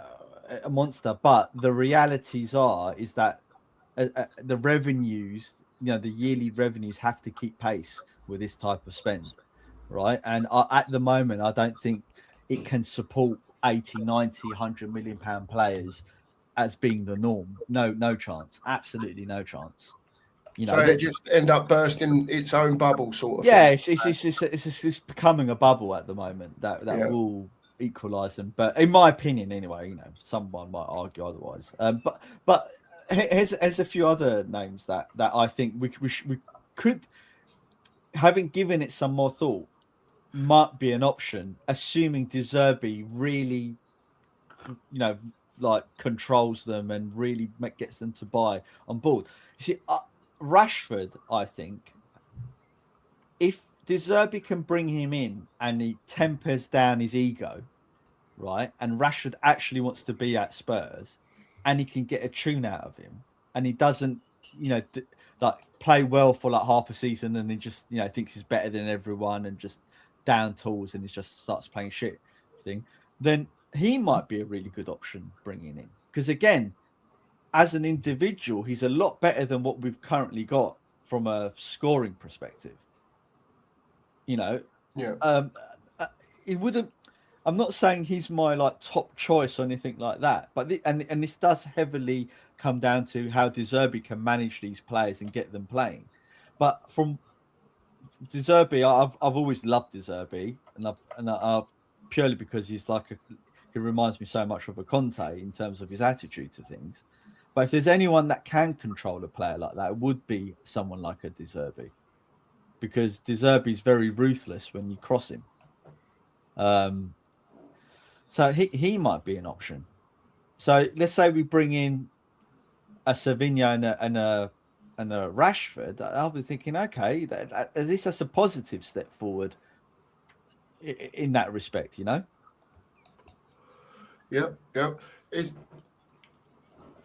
I don't know how to put it really. Now we've started, we started off with, we got 3 transfers in. We got Van Hecking, obviously with the Vuskovic going the other way, that equals itself out mostly, near enough. And like I say, we've got to that point now where we're paying 85 for a Fernandes, whether you think it's overpaying or not. And Tonali, best part of 100 million quid. Now, as Mark says, right, and I'm sure he won't mind me quoting him here, Spurs have got loads of money. Right? We got more peas and birds, mate. I've told you this. Is it a case of now that because we've gone there to this sort of 85, 100 million pound mark, I almost think, has the scouting part of it now gone out the window? Because like Stel says, we've pivoted from going from youth to now what it seems like, all right, Fernandes is still young, but we've actually gone and spent big money on what you would call in his prime Tonali. Now, I would imagine at his age, would you not say, guys? Does that continue, or is it a case of once we maybe have got a left winger and a striker, it does calm down a little bit money-wise, because we'll be looking to bulk the squad out, as in selling players wise. The Zerbi's like, I don't want him. They're not in my plans, so they can go. And we're now going to start getting more quality in, which is what a lot of the fan base has been asking for, as far as the squad's concerned, not necessarily as first team players coming in are concerned. Well, let's face it, mate. The window we've had so far, what we brought in 6, right? 3 are on a free, aren't they? 2 or 3 of them are on a free, but you cannot carry on buying players like this. It's unnecessary. As long as what I want to happen is, all right, spend as much dough as you want this summer, because we were that far behind the 8 ball that we need it. We do need it. And you can't expect it all to be done this summer, even though a lot of us will be saying, well, it should all be done this summer, blah, blah, blah, blah, blah. Right? But you cannot expect everything to be done this summer. As long as they've sorted the defence now, well, the midfield is, let's face it, it's better than what we had. So if they consider it done, that's up to them. Now get some quality attackers in, right? And I mean quality. As a Spurs fan, you know the one I've mentioned millions of times, but would he come back to Tottenham? I don't know. Currently plays at Bayern Munich, England captain. Being sentimental, I'd love him to come back. But you got to remember he is 30-something now, 30-ish. But the thing is, in January, go out and add another 1, 2. And next summer, go out and add another 3. Because let's face it, with the ones we've bought so far, probably the majority of the work must be nearly done if they get the attackers in. You know, you just got to add to it after that. The ones the Zerbi don't want, flog them off, get out of it, not keep them for the next 10 years, stealing a wage. If you don't want them, out you go. And then January, add another couple. Next summer, 2, 3, 4. And the following January, another 1, 2, whatever, you know. That's how you gradually build up and build up. We just don't need to be wasting all the money on Archie Grays and Brokevalls of this world. You know, we went through the youth project. It's done now. Scrap that immediately, and we want Premiership ready, proven players. And for that, Mark, when you get your left winger and your striker, just to add on to that, after finishing 17th twice, what do you then expect if that happens? If you do get a left winger of quality, if you do get a striker of quality, because all of a sudden your first team looks a lot different, last year, then because of the ones that you shifted out so far, a lot of people might agree or disagree. To start with, where we are at the end of this window, or where we could be at the end of this window, is the squad will look stronger as well. Not as strong as it can be. I just get that in there. I'm not saying we're done by any stretch, right? I agree with Mark. It's got to continue. It's got to continue. The overall roundness of the squad. Because there's going to be players that come in that don't work. I'll tell you that now. Not everyone gets 100%. Every signing comes in and it's spot on. It's in the land of the fairies, that sort of stuff. Mate. To be honest, mate, with what we've spent so far, put it this way, we're not going to be 17th, are we? You'd like to think not. If we can get the forward part done now, by a player that's you think's going to score you 20 goals a year, 15, 20 goals a year, you've got to remember these players are going to have to bed in, learn to play with each other. I'd be happy with a Europa spot next year. Oh, interesting. A Europa. Some sort of Europe. Get Europe back. And then, remember we got January as well. Add another couple. 2 or 3. Basically, whatever De Zerbi wants. He's the one that's been put as the king of the castle. So, you know what I mean? If he's king of the castle, get him what he wants. Yep, fair play. You know, so, and it's, put it this way, we're not going to be, I can't see us being challenging for the league next year. But if this is true, if they have changed, which you better have done, Enoch, I've still got the drum down there to start banging if you haven't. If you really have changed, Enoch, show me consistently. Consistent. Every year, we want to see refreshments. And what I said this probably when the channel started, mate. If Enoch really want to, with the money-making stadium they've got and our income and all of this, there's no reason if they wanted to, we can't win the Premier League within 10 years. If they want to. It's got to be if they want to. Because you got to remember, we got everything now. We got the capability of spending 400 million a year with our income. A lot of money, put it that way. It's with the income that stadium generates, over $500 million a year, with all the concerts, the boxing, and God knows what else goes on there. We have the capability now.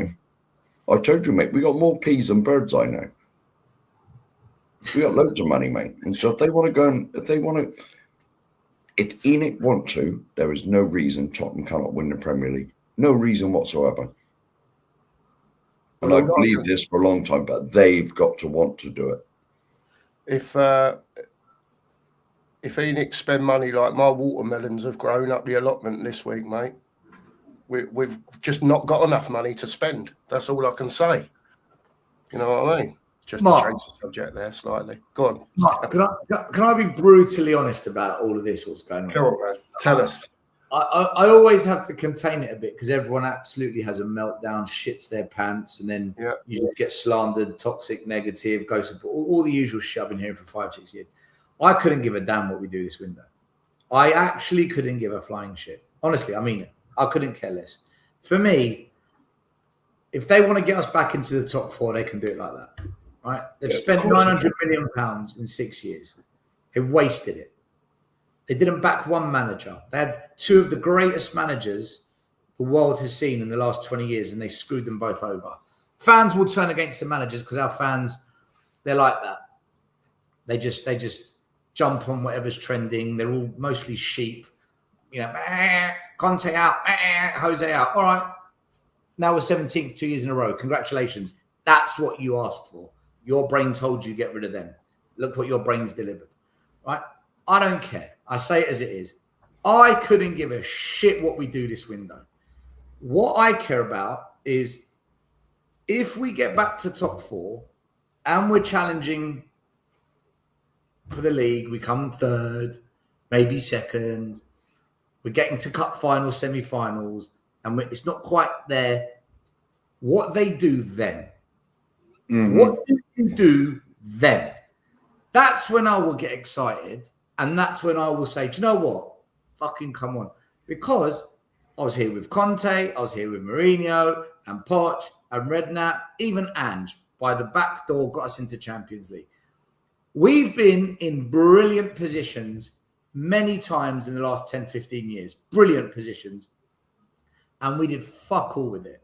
So Nick suddenly doing lots of great things now, and all the fans are like, Tottenham are back. I'm buzzing. I'm so excited. This is a relief. It's just a release of all the suppressed emotional distress they've been through for 3 years.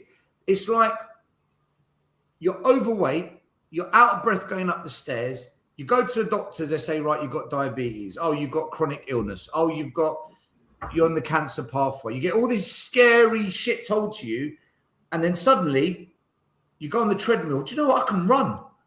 It feels all right. You know, I feel it's like that relief that, okay, I've avoided that big stressful. But that doesn't mean you're an athlete. Doesn't mean you can go to the Olympics and win gold. It's just from where you were to suddenly be on the treadmill, you just feel great that you can run again. That's where Spurs fans are now. They're back on the treadmill. But we're treating it like we're in the Olympic finals, the 100-meter finals, and we can win gold. Yeah, we can get third. I think we can get. We've lost the fucking plot. We're doing it again, right? This is what's happening. But if you say this, toxic, negative, get this fucking guy off the show. I fucking hate it. No. This is the truth. Let's get back to challenging for the league like we did with Poch, like we did with Redknapp. When we're there, that's when I want to see what ENIC do. Press that button. Yeah, and to get there. And to get there still, they need to carry on what they're doing now for the next 4 or 5 windows, because they ain't going to get there doing it one window. This is why I'm not getting carried away with this window, right? That's the truth. I think, like I said, I'll reiterate it. I think Van Hex is a good signing. I think Senesi is a decent signing. He might turn out to be a really good defender for us for a couple of years, right? I think that Tonali is a good sign. Fernandez, we'll see. I think he's a very good player, but we'll see if he does it at Spurs and if he is worth his price tag. And let's just say, for argument's sake, that we get, I don't know, let's say Liao and Mamouche as an example, right? Fantastic. Everyone's going to be like, oh wow, this is great. But if they don't back the manager, and if the manager then doesn't perform as well, because he's in that one window, he's been back more than any other bloody manager we've ever had, right? Then what happens come January, summertime? They've got to do it again. They can't just stop. They've got to do it again. They've got to continue. Like Conte said, every transfer thing, you need to bring 2 quality 60 to 70 million pound players, whatever they are, every single window to do this. And what he said is still true to this day. You can't just do it once and then be like, oh, okay. A bit like what we've done with Bentancur and Kulusevski. We brought in 2 decent players. They've done well for us. Then the next season, nothing. Yeah. We're bringing Clement Long Gap. Timo Werner. Yeah, Timo Werner, Clement Long Gap, and bucket, and all that rubbish. It's like I said. It's like I said, right? Jerry, I just want to finish my last bit. Sorry to interrupt you. I saw Liverpool knock on the door, Champions League final, FA Cup final, coming second. And then they said, right, Alisson, Van Dijk, 150 million. They went on a lot. Arsenal, second.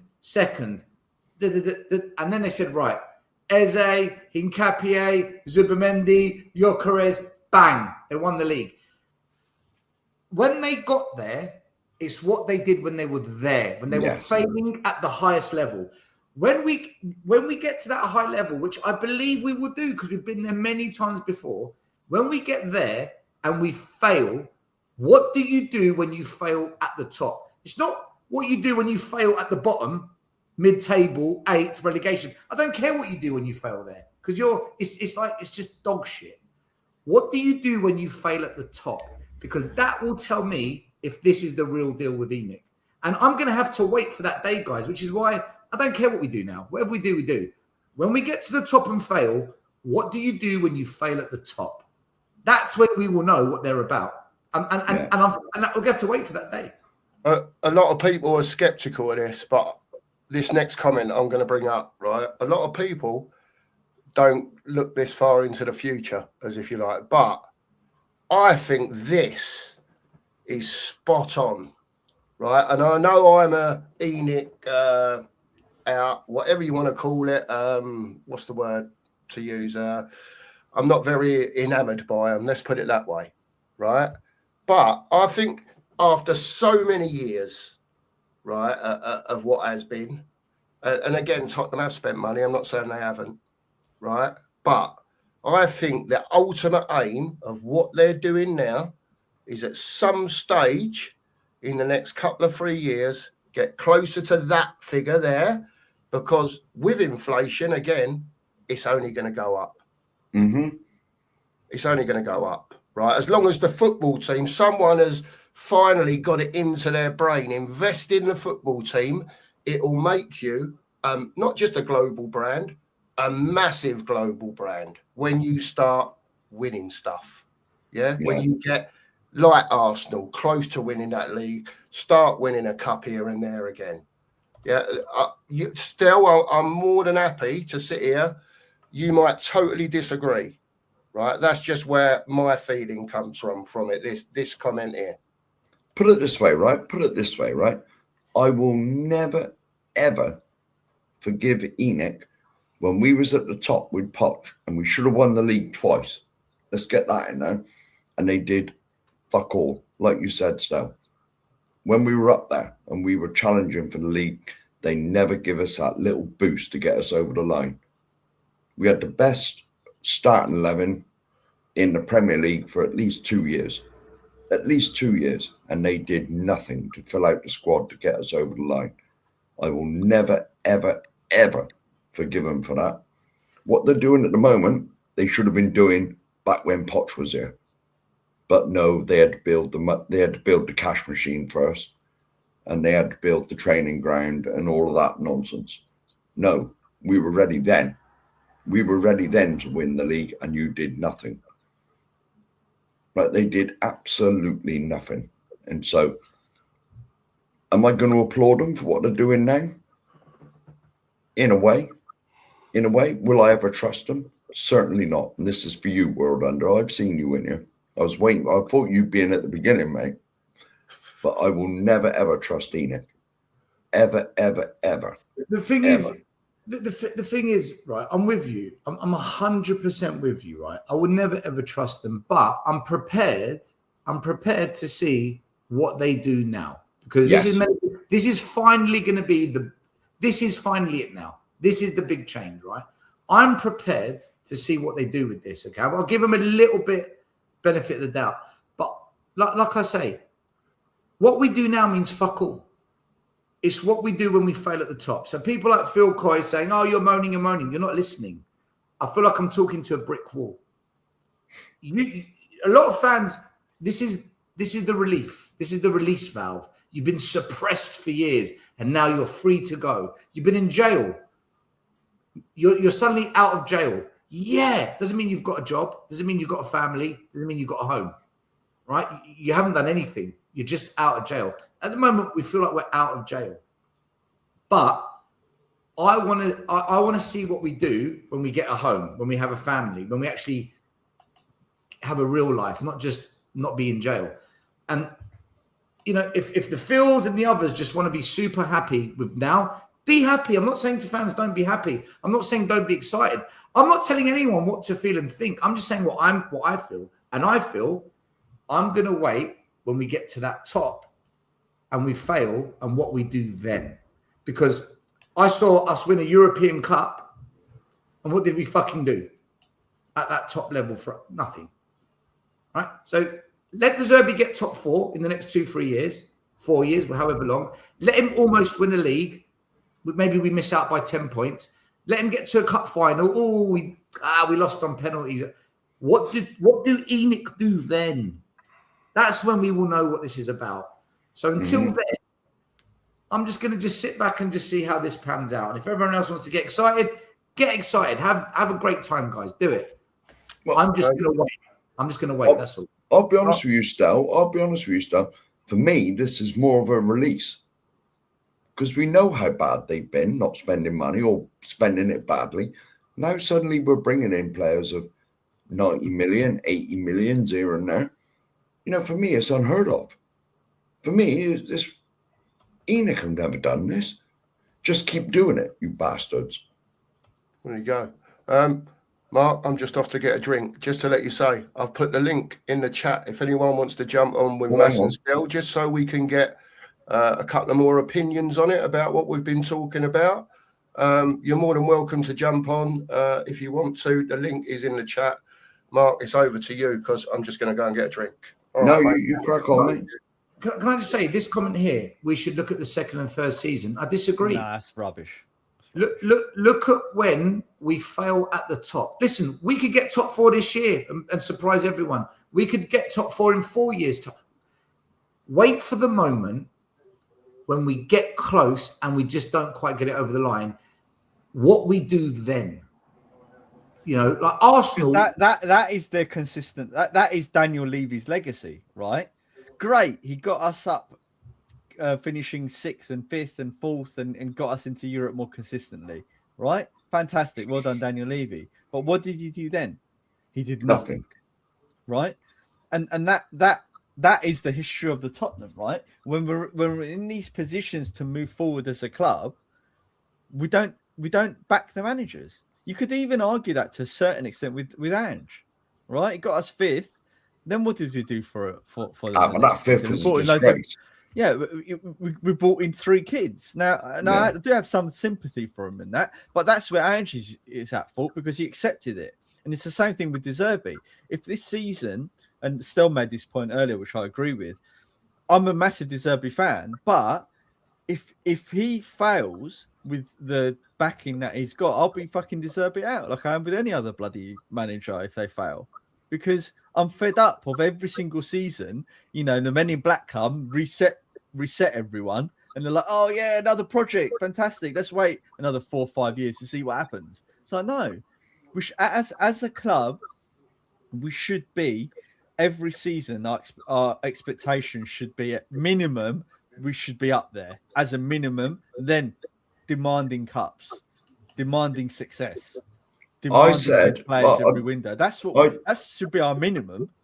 I said a while ago that I will never, ever, ever forgive ENIC for what they've done to Pochettino. When we was finishing 4th in the top 4 consistently, and they wouldn't push us on to win us a league.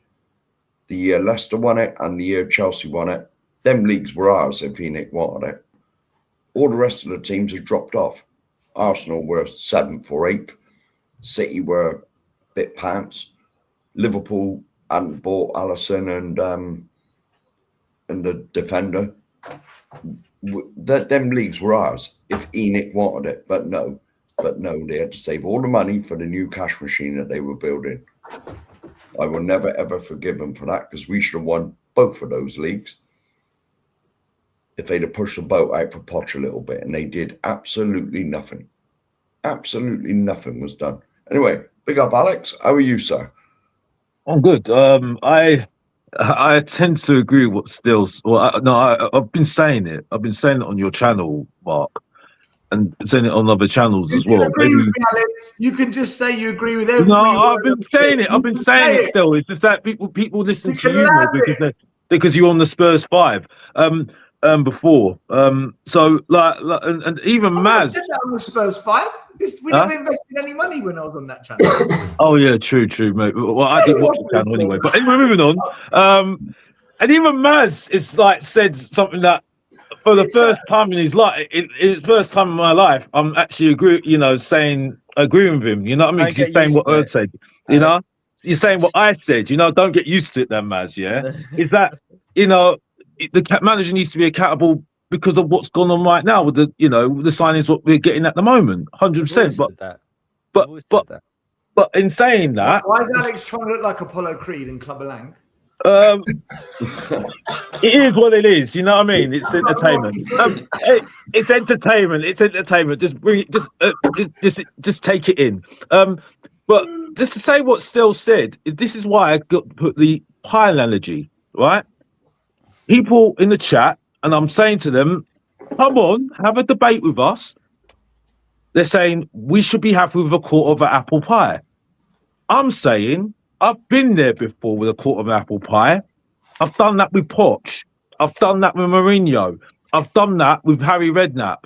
I'm done with that now. I need a full course now, right? And Still's absolutely spot on. When you're at the top, I don't want you to just be happy with being at the top. I want you to go again. You need to go again. And then we'll see whether it's changed or not. Because at the moment, all I can say to those arguments about we've changed is like Daniel Levy's talking to TalkSport and his mate Simon Jordan, right? And they want to prove a point to him. The fact that we were 17th the last couple of seasons as well, so that could have been that's a threat to their business as well, right? Spending all this money on and concentrate on the football does good for their business right now as well, right? So if it's good for their business, they carry on doing this over year after every transfer window. Even if we do badly, we still go again, right? And there's no excuses why we can't do it. because we've got the biggest advantage this summer, and it looks like we're going to have the biggest advantage over the next couple of windows as well. All the time, Alex. Because of the rules. Because of the rules of what the Premier League is at the moment. Because of our spending power. Exactly, and the rules of the Premier League as well. The squad ratio thing, right? So there needs to be, you know what I mean? Oh, what is still doing here? What is still doing here? We've got the boxing gloves here. Anyway, moving on. Sorry. Back to point. Because people say I'll go round in circles, but I'm going back to the point. It's that the point is, though, we only know if this is real if we carry on doing this, even if we do badly. Even if we do badly, we still go again. And we be ruthless of the players we've got, like the likes of Maddison, for instance. If he's not fit this season, you've got a decision to make, right? Kulusevski, we can't be emotional anymore. If it's not good enough, get rid. You know what I mean? We've got to cut our losses. We've got to see change every season and consistency as well. And then the people like me and Stel and others like Dan E will sit there and say, you know what, even Sava, you know what, we can see some consistency here. But at the moment, there's too many factors right now saying to us, yeah, you're doing this only to prove a point to certain people. You know what I mean? So you get what I'm saying? Or is yours truly chatting absolute crap? Or I'm waffling? Am I waffling? No. Thank you. Tell that to Danny in the chat. Big up to Danny Kuyaku. But anyway, moving on. Danny's a wind-up, right? I know he is. For me, with what I'm seeing right now, I'm very happy to see us backing a manager because it looks like we're backing a manager, right? It does look like that. So I'm very happy to see that because for the first time, I feel that if it doesn't work out, I'm not going to blame Enoch. I'm going to say this is all on the manager now, right? And I've never been able to really say that properly, to say it's all on the manager. Whereas now I'm in a position where I can actually say that and not actually blame Enoch if this doesn't work out. And I hope this continues, right? This is what we've all wanted.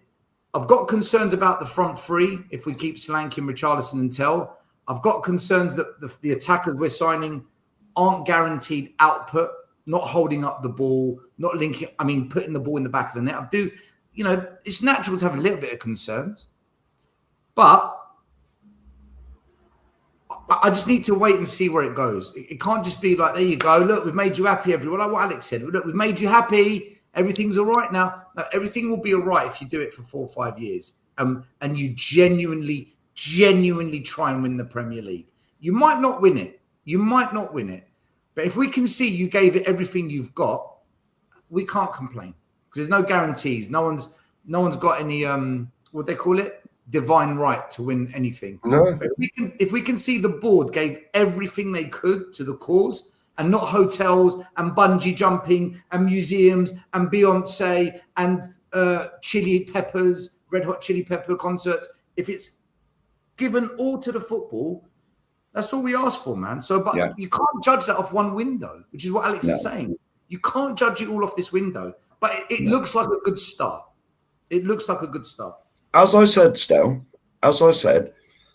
since the stadium's been built and the spending power we undoubtedly have now, we can spend at least 400 million a year on signings and all that, in no danger of FFP or PSR, whatever you want to call it, interrupting that, because we have the most spending power in the league because of the nonsense that goes on. No, we're not nonsense because it's benefiting us. But the stuff that goes on at the stadium, if Enoch want to, and they've got to want to, we can win the league within 10 years. And I've said this since this channel's been going. If they want to, we can do it. We can do, but they've got to want to do it. We'll want us to do it. Of course we do. We're Spurs fans. We want us to win the league. It's if you want to. Enoch, if you're listening, it's up to you now. Yes, you've made a good start, but continue. Don't let this be the end of it. I've just noticed, Sheriff, when you give it the finger like that, it looks like you've got an ET finger. Yeah, there you go, mate. On the end there. See? Yes. You see it? Look, it's a bit wobbly. Yeah. He's got the lump. That's probably arthritis, mate. Yeah. That's all the hard work I do, mate. Yeah, all right. You know, I think a lot of this as well is because we're so not used to this. We've had these owners here for 25 years. Right? They're the longest ownership of any Premier League club ever. And we're so not used to any kind of structured, positive, backing the manager, good transfer window. Because we're not used to this. Maybe we don't know how to handle it either. Well, shit, what do we do now? What's going on? Maybe there's a bit of that creeping in. So we've still got that doubt because you can't just get rid of 25 years of pain and 25 years of lies and just pretend, right, okay, you've been sleeping with someone else behind my back for 25 years, but now you're faithful. All right, I trust you. You can't do that. You can't just brush that away. No, but if you're Danny, you can, because apparently the past is the past, you know? Danny's deluded. Like, listen, just for just in case there's a delusion. We love Danny, by the way. We do love Danny. Just in case there's delusion or no delusion, I'll put the link in again, just in case anyone thinks. They seem to be scared. They seem to be scared because I seem to. Whenever I turn up, that people disappear. I've been told. I ruin shows. That's what I've been told. But anyway, moving on. And I should have said this right at the beginning of the show, and I have it starred there. Where the hell is it? Hang on a minute. Oh, he's got it. By the way, people. Go on then. I've just got to say, big up to Mr. Mabbott, my hero, obviously. Right, and he's in hospital. I believe he's got blood clots in his legs. Me is a type 1 as well. I know all about what can happen with your legs and your toes and your feet and that.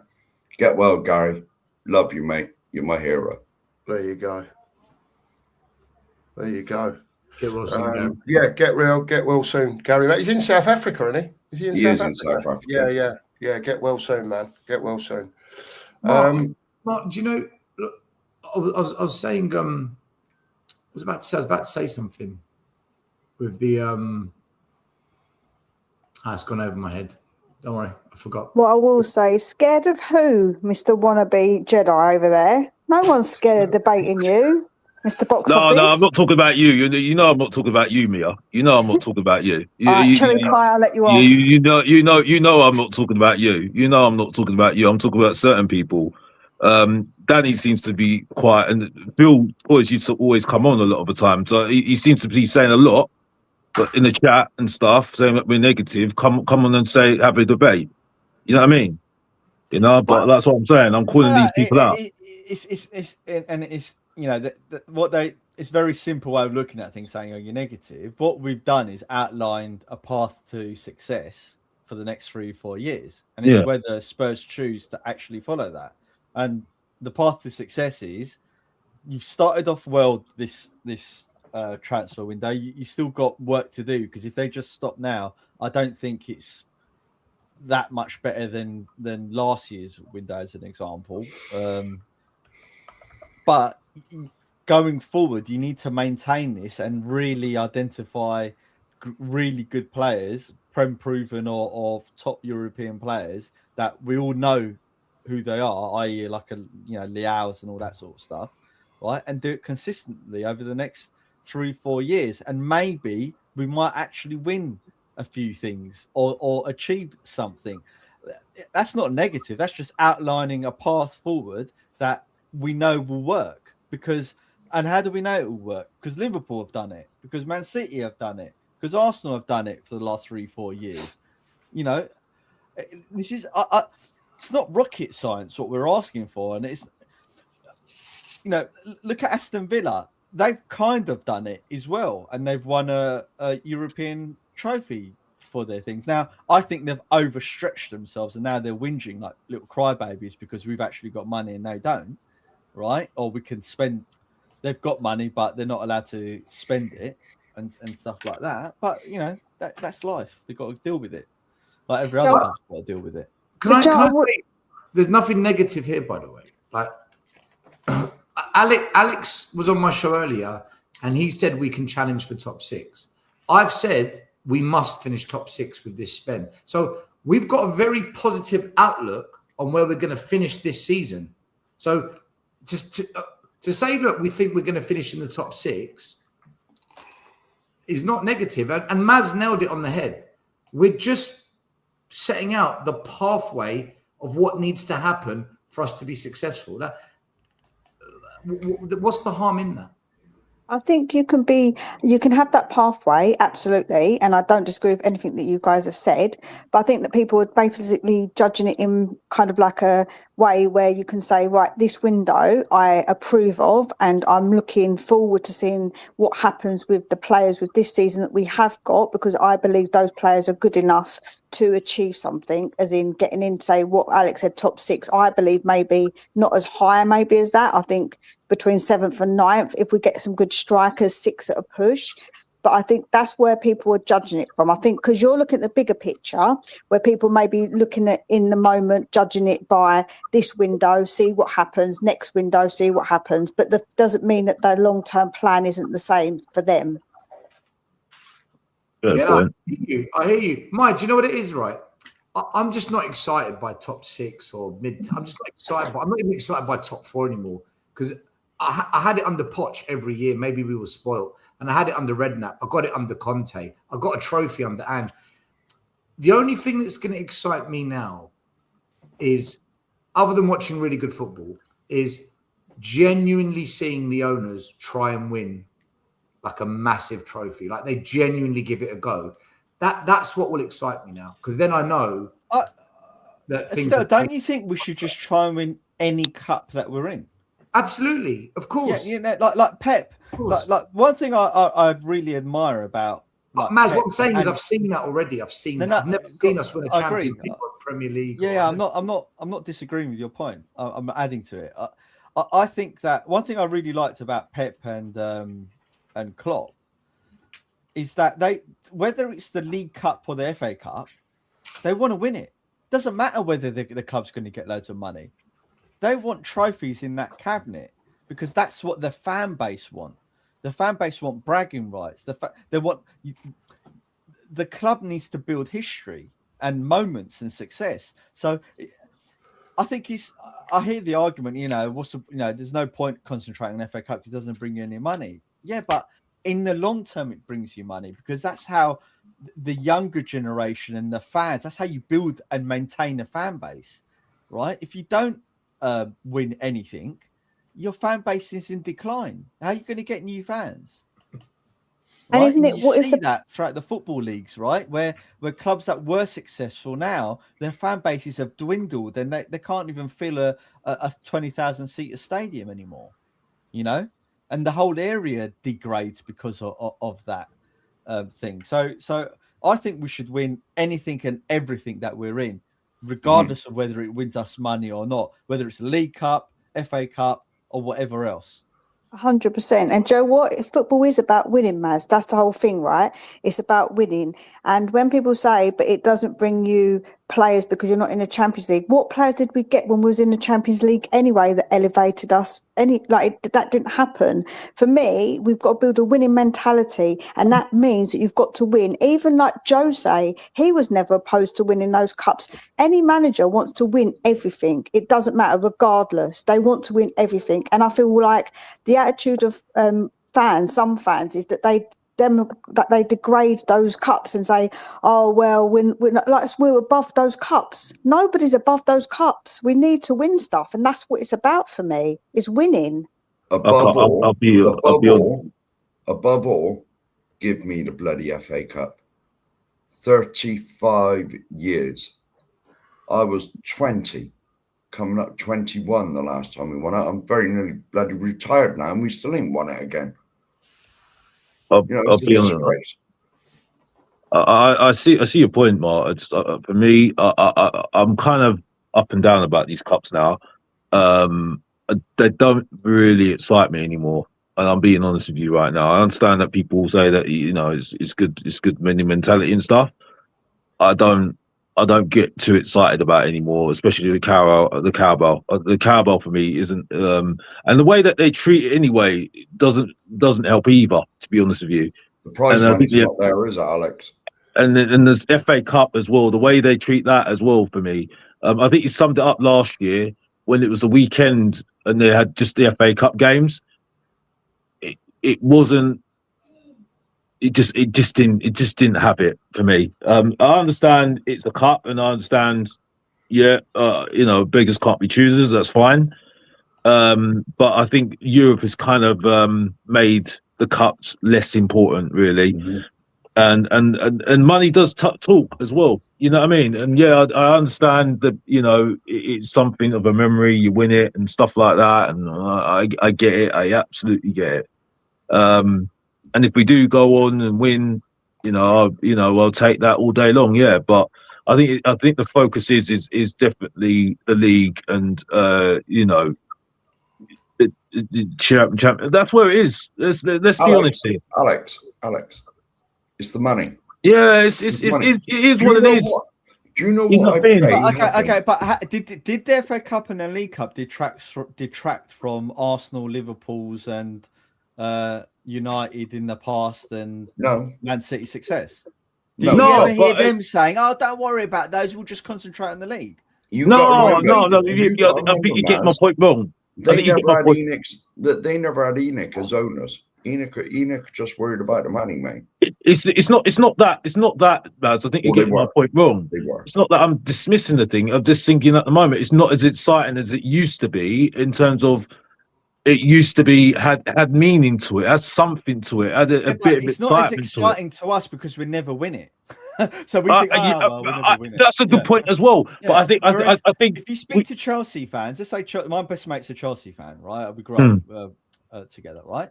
And yeah, obviously he would want to win the league or the Champions League, right?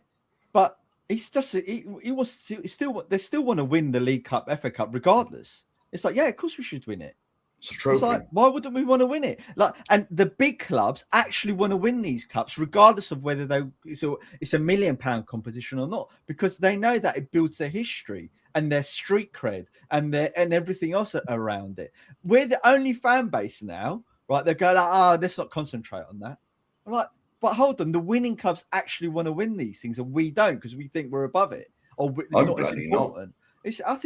I think the whole argument that's happened is flipped what people don't recognize, that winning these cups, regardless of the monetary value on it, is just as important as the money, because it builds the history. And it does create money over the long term. It's not a short-term monetary game; it's a long-term monetary gain, because it guarantees that you have a history to sell to the fans in the future and keep them coming back. When you don't win it, right, over the long term, you lose money. Yeah, but I see your point, but I think the problem is that I think you said a point that sums it up what I say. Sums up what I was saying. We haven't done it over amount of years of winning, going on and winning cups. So the mentality for me at the moment is that I just want to get back to a standard of the league, and then if we can get a cup run, okay, fair enough. Let's see what happens. But at the moment, I think for me, I think the main thing is the league, because the league is where your bread and butter is, and that standard can't be lowered because you're going for a cup, which we did with Ange. You know what I mean? So I do think Alex, you made the right point, and I agree with you, and I'm not pushing back on you. Yeah. But where the problem is, right, is that the bigger clubs, right, they go for both, and they don't see a distinction. They don't, right? They're going to go for the league regardless, right? And they're going to put everything in the league regardless, but they still put everything in the FA Cup because they have the squads to do that and the mentality to do it. What Enoch have done to us is it's like one or the other. Right? Yeah, I totally agree. And that's our fault for accepting that BS. And Poch, to not his credit, to his detriment, bought into that style of thing. Oh, we can only do it for the thing. Now, that might be because he knew that we didn't have the squad, right? But no, he should be demanding to the board, saying, no, you build me a squad because I want to win everything. And this is where Mourinho and Ange is correct in their thinking. A cup's a cup. You win it because it means something. It's something that you look to in your trophy cabinet. In 10 years' time, those young fans are going to remember that stuff, right? And they're going to be around for the, and support your club. If you don't win those things, then you have a dwindling fan base. We all saw at the parade when 300,000 Tottenham fans were lining the high road. I wasn't. I was in the Coach and Horses drinking Amstel. Yeah, but you give it another 10, 20 years. But Sheriff, you give that another 10, 20 years, right? There won't be 200,000-300,000. There'll be 100,000 instead, because all of those guys would have got old and passed away, God forbid, right? And what you're left with is fans that have never seen us win anything. Yeah. Well, that will add to the point of then saying why we're very skeptical. We're saying that we need to see this over a number of years then, because if the attitude is that if the attitude is that cups are very, very important and we still need to do well in the league, well, we have to see whether we can still keep to that standard in the transfer windows to go ahead and try and aim to that target then, isn't it, really? You get what I'm saying? And change my mindset at the moment, because to be honest with you, my mindset is over how many years of disillusion, how many years? You know what I mean? So, and that's why maybe I'm not getting so excited anymore about these cups anymore. Maybe that's the thing. So, maybe that's going to be a change in my mindset when we see some things change over the next couple of years, and that's why we're saying that we can't just go off what we've seen from this transfer window at the moment. You see what I'm saying? And that'll be a building from a position of strength rather than a position of weakness. But that's how I feel at the moment with the cups. At the moment, I just feel at the moment I don't think TV's helped it either, and I just think it's just made it just less exciting for me at the moment. I think that's imagine Alex. Let's imagine how different place we would be as a club, right? Let's keep the 217th finishes, but imagine what a different place we would be as a club is if those 8 semi-finals that we've been in and those 3 cup finals, we actually won half of them. Yeah, we won 5-6 cups in the last 10 years, right? Or last 15 years. We'll be in a much different place as a club now if we won those cups than what we would be where we are, like in reality right now, not winning them at all. Because the fan base won't be as angst, or the fan base will just have higher standards. They'll be like, come on, boys, we need to be winning because we won in the past. Do you see what I mean? No, good. Yeah, well, to be honest, see, my thinking, the FA Cup, especially the FA Cup, has been devalued that much in this country now. Is certainly not what it was when I was a kid and the bloody program used to go on all day. Right now, it's the game.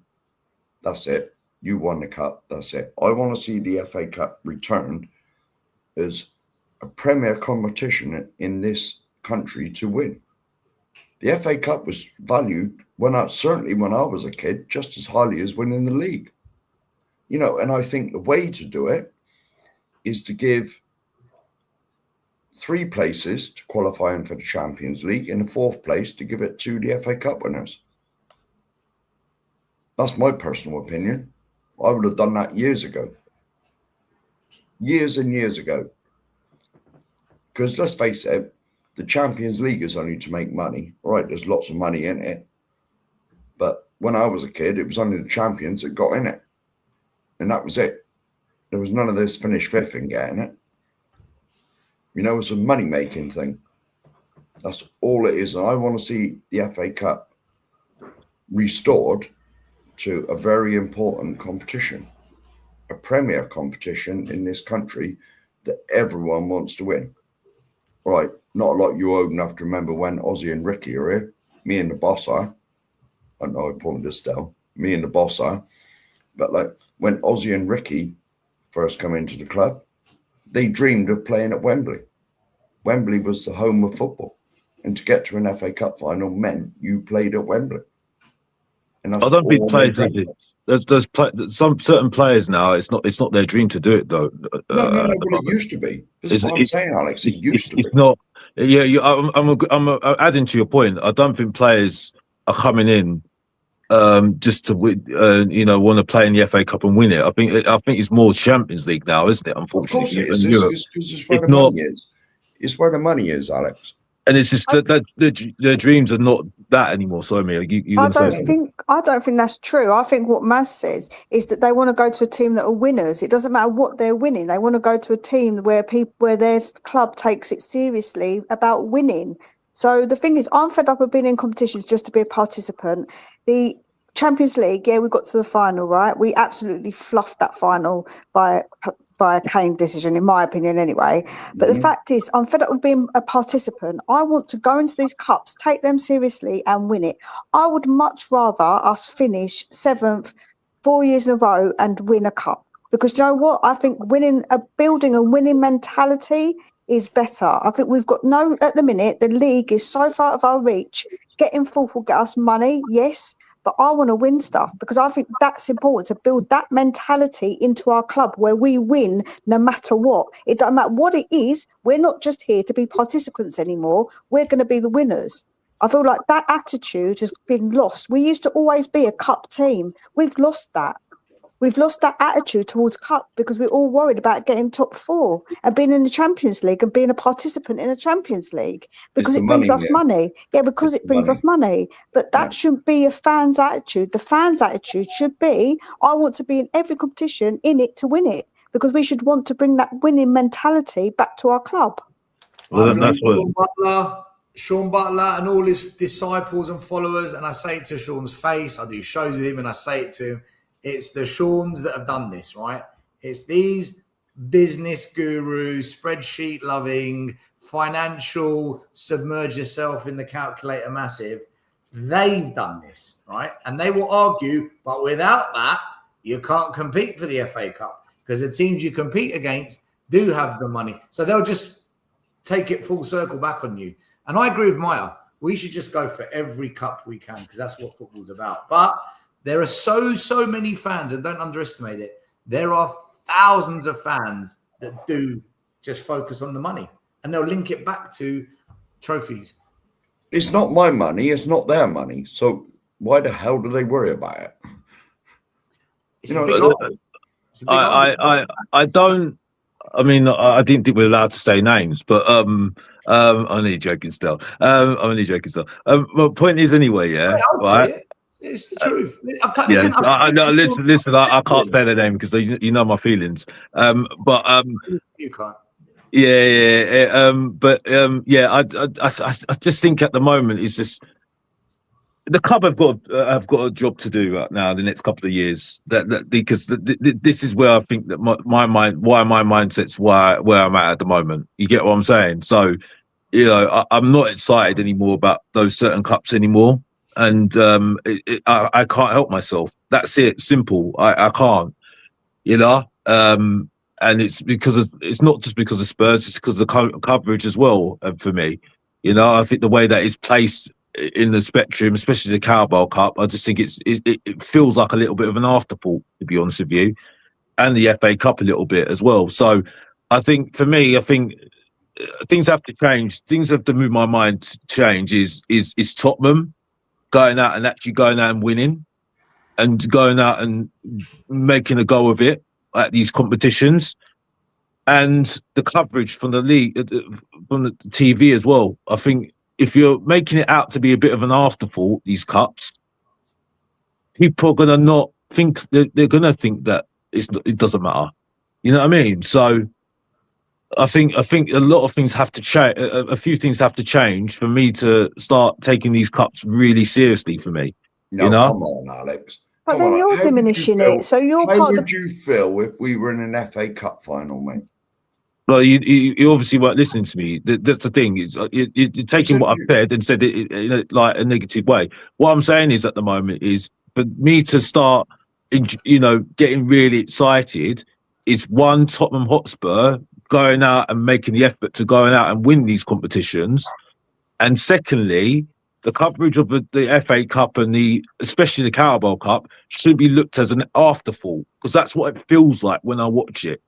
You know what I mean? It's like it doesn't feel like a very important competition when I look at some of the coverage of it on TV. It really does. I agree with you. It's not as big as it used to be. Like it when really I was isn't. And it used to go on for like 9 hours. And back in the day when I was a kid, it felt important. It felt important. 9-10 hours of TV coverage. It felt like, yes, this is a competition that you really want to be in. You know what I mean? Every team taking it seriously. You know, I didn't put second teams out, you know?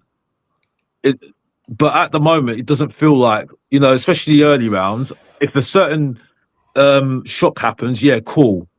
You get a little bit excited, but you don't know. You only catch those out sometimes when you like, you know, you hear it on the radio, or you know, you catch a highlight. That's it.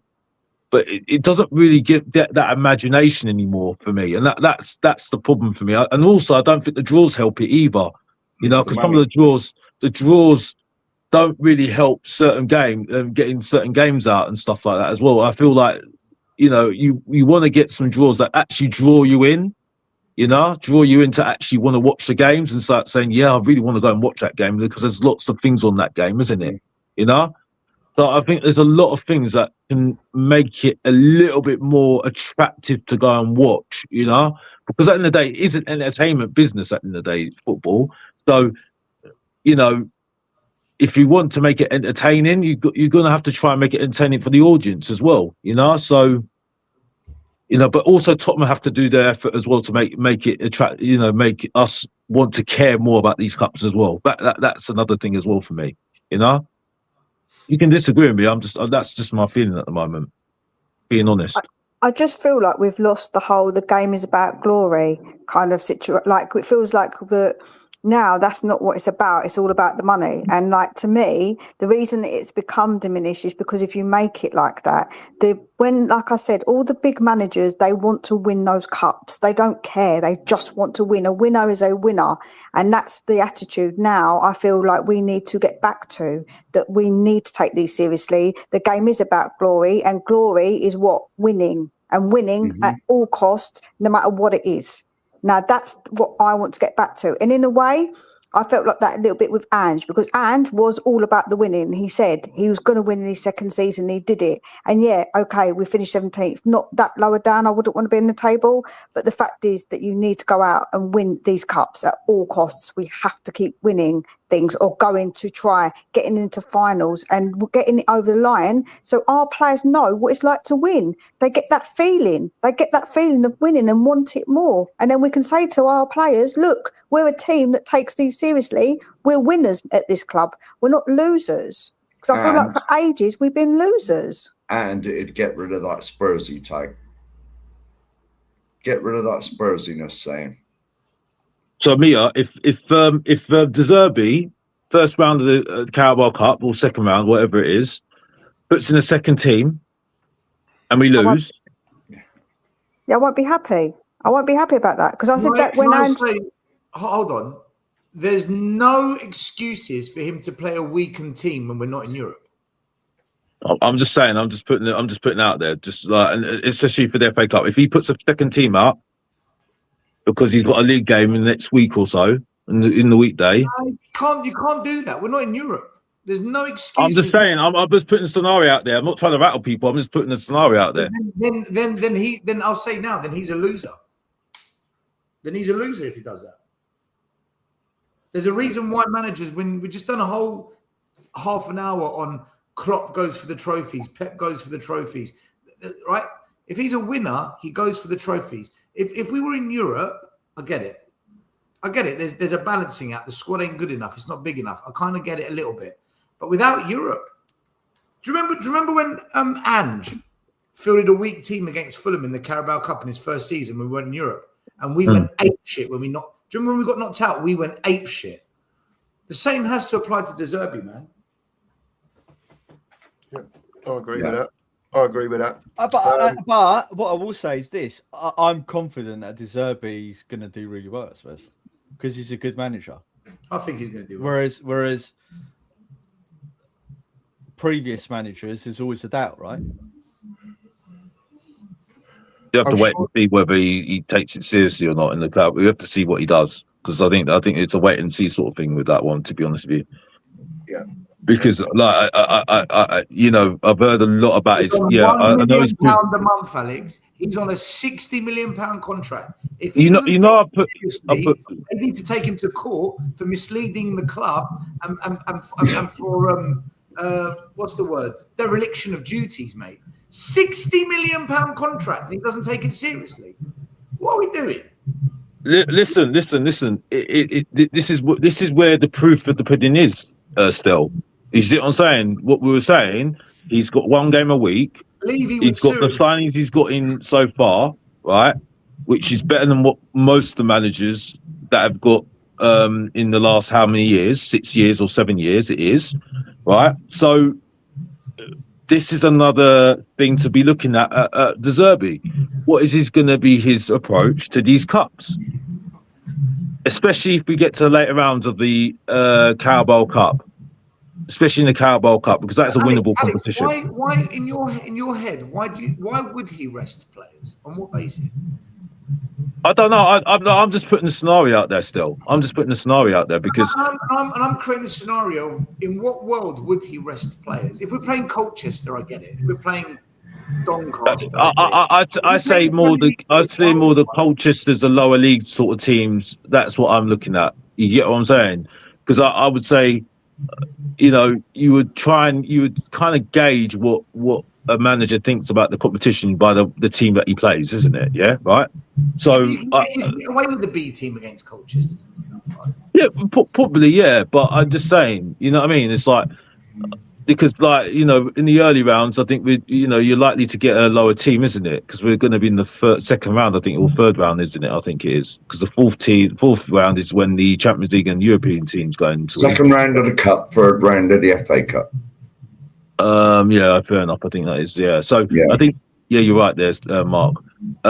So yeah, that's what I'm saying. I just say it's just a wait and see, isn't it? The way that we take, if we do what the approach we have for those cups, because at the moment, if he plays weakened teams in a game where it's not justified to play a weakened team, then I've got massive questions about this manager. And I like De Zerbi. I agree with Maz. I think he's going to do well at the club. I think every Spurs fan's excited by De Zerbi being the manager.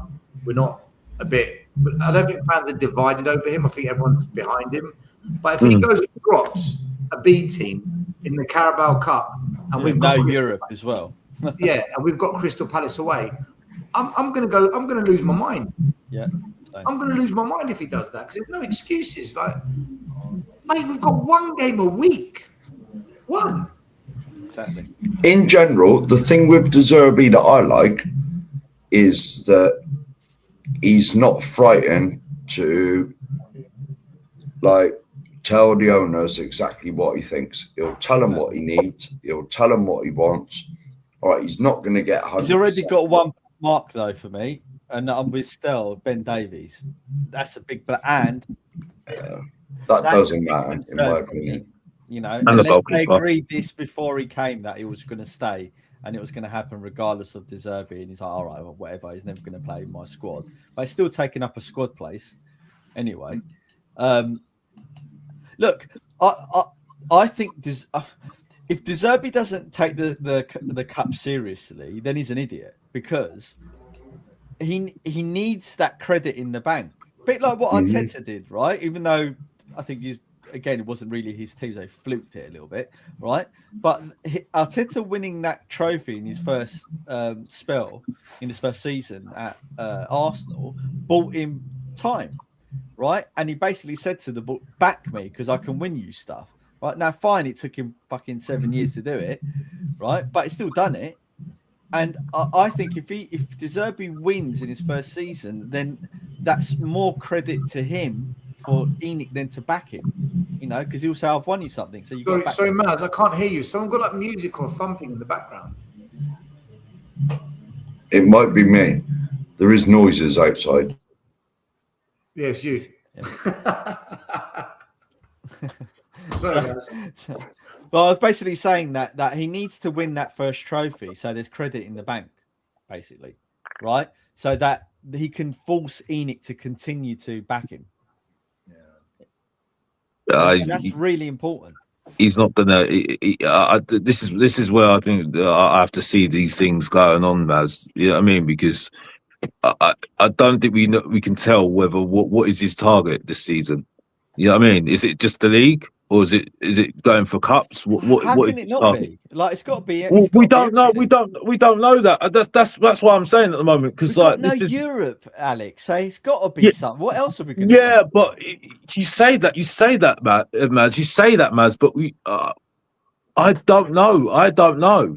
That's the thing. We really don't know at the moment, because there is so in awe with De Zerbi right now. I think that, really, to be honest with you, even if he doesn't do well in the cups, I don't think it really matters to them really at the end of the day, because I think they're looking at it and thinking we're lucky to even have De Zerbi as our coach at the moment. So for me, you know, I think we have to wait and see what happens with these cups. I think how he approaches it, no, and whether I'm not saying he has to win. I'm just saying he should take them seriously. That's what I'm saying. Well, we have to wait and see, though, Maz. We have to wait and see, Maz, because we've been here before. And I said if he doesn't, then he's an idiot. That's what I said. Yeah, Alex. Yeah. I'm not saying I wasn't listening to you. I'm just saying that I think we're going a little bit hammer and tongs on this at the moment. I think what I'm saying at the moment is that until we see what happens and see his approach, because he can talk about it, but still, it's really what his team is and how he approaches it is going to be the key here. So until we see that, we can get a gauge of where his head's at really with this. Because I still think the club are going to be more focused on more activity to try and get into the Europe this season and more the Champions League than the cups. I'd still think that is.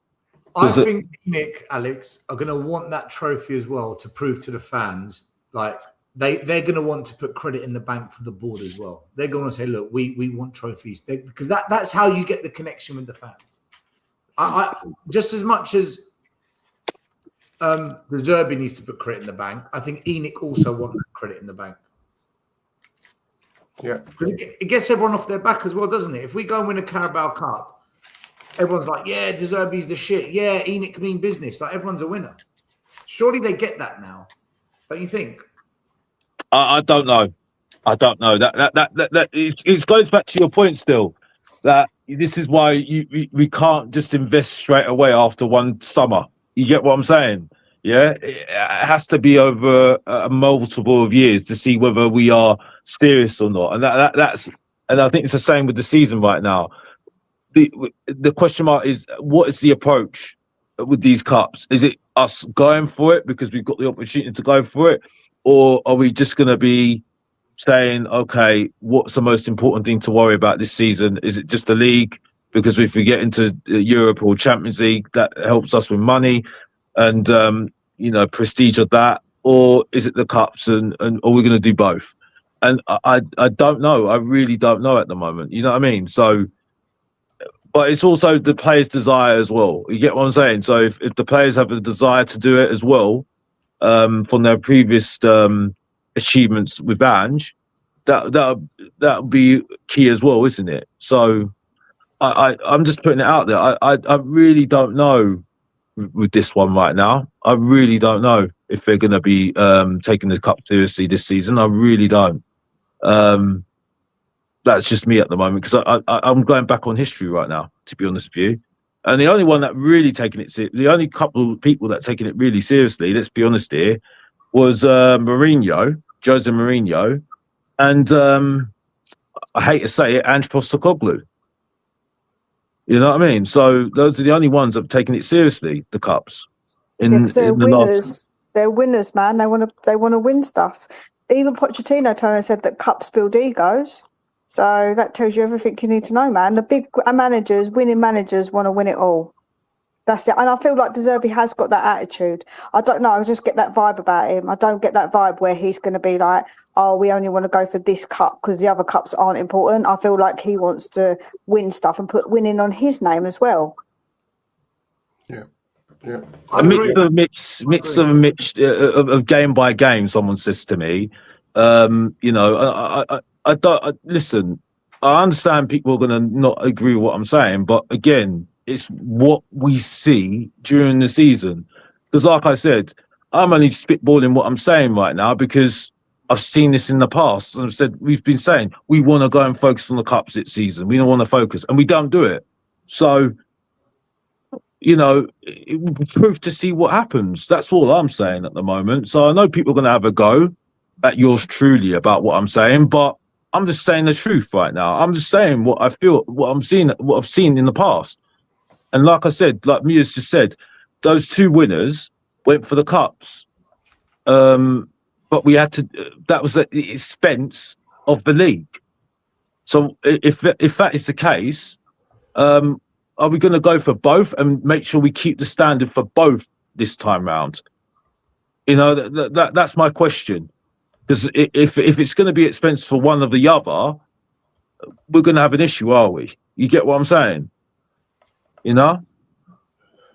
People, I have to wrap up, I'm afraid. I've got incoming stuff as I've only just got back from holiday yesterday. But we have done the best part of, well, over 2.5 hours this morning. So I just want to say big up to everyone that's been in. Sheriff, anything to say before we wrap up? And also any of the panel got anything else to say before we wrap up? Just briefly. Quickly, because I know there's noises outside. Like, subscribe, big up. Thank you to the 2 or 3 subs we've got today. Big up to all of you. Big up chat. Big up panel. We'll be back Mark will be back in the morning. Unfortunately, I've got to go to work. Yeah. Thanks, Sheriff. Stel, anything else you want to add, Maz, Mia, and Mr. Box Office? Anything else you want to add about the conversation this morning before we wrap up? Because it will just continue and it will rumble on, and we'll talk about what is going to be the best approach for Spurs. Maybe tomorrow we'll start that conversation again. But does anyone else have anything else to say apart from the fact that I'll plug all your channels right now? Stel, get over to Stel's channel over there, Maz's channel. Mr. Box Office is doing his thing, and obviously Mia's on most mornings now as well. So get over to all those channels and all the other Spurs channels, to be quite honest. Everyone's got different opinions. Whether you think it's rubbish or not, it's good to listen to because we're not all thinking the same stuff. So, Stel, anything else to say before we wrap up, mate? 2 quick things. Well, 3. Number 1, thanks for having me on the show. Always good to be on the 2 Marks show. Big up. Anytime, man. Yeah, no, love it. Love it. The band's back together. Maz, Mari, JP, myself, maybe Iggy on and off on a Monday night, 8:30 p.m. The old school Tottenham Way boys. We're going to be back every week on a Monday, just a once a week show. We're going to do it starting in a couple of weeks' time. So check that one out. And also, Alex, let me know when your next boxing fight's on. I'll come down and support you. Maz? Same as what Stel said. And thank you very much, as always, for allowing me on the show. I really enjoy it. I listen to you guys most mornings when I can. Yep. So it's good to be on. What I will say on a positive note is this is actually for a very long time, apart from when we had Jose and Conte, I would say, maybe, right? That I'm actually like genuinely looking forward to the start of the season to see what happens. You know. So that's a positive. So let's end on that. Me too. Mr. Box Office, anything to say? Thanks for having me. That's all I can say really right now. You're more than welcome, Alex. And if you don't know, get to know. Absolutely. Yeah. And as Tommy G's just put in the bottom, Alex Creed. See? Alex Creed. May the force be with you, Alex. May the force be with you. Yeah, definitely. Mia, anything else to say before we wrap up? I'll be doing my shows Monday to Friday, 11 o'clock over at Tottenham's Lone Wolf. I love having chats with everyone, different opinions and that. It's always good to come on. Thank you for having me. I enjoy different opinions as well. I think it's good to have those respectful discussions as well. Even if Mr. Cherry Pie does like to talk waffle occasionally. It's true. It's true. It's damn true. It's true. Big up to everyone who's been on this morning. Thanks to Stel, Maz, Mr. Box Office, Mia, Have I missed anyone? Has anyone else been on, Mark? Help me. No, I don't know. Can't remember. If anyone else has been on, thank you to you all. Big up to... and I'll just say, I've just hurriedly done the redirect to Mr. Flicks. There you go. That was where I was coming to that. In just a minute, I wanted to say big up to a user for sending in the super chat this morning. Really appreciate it. And you are all now going over to Flicks, at Hotspur Flicks. Get over there, give him a bit of support, smash him a sub, and we'll see you all tomorrow morning at 9:30 for another edition of the Breakfast Brunch. Thanks to everyone that's been on. Thanks to the chat. See you all soon. Mark's going to hit the button. See you all later. And as always, come on, you Spurs. Come on. Ben Davies out.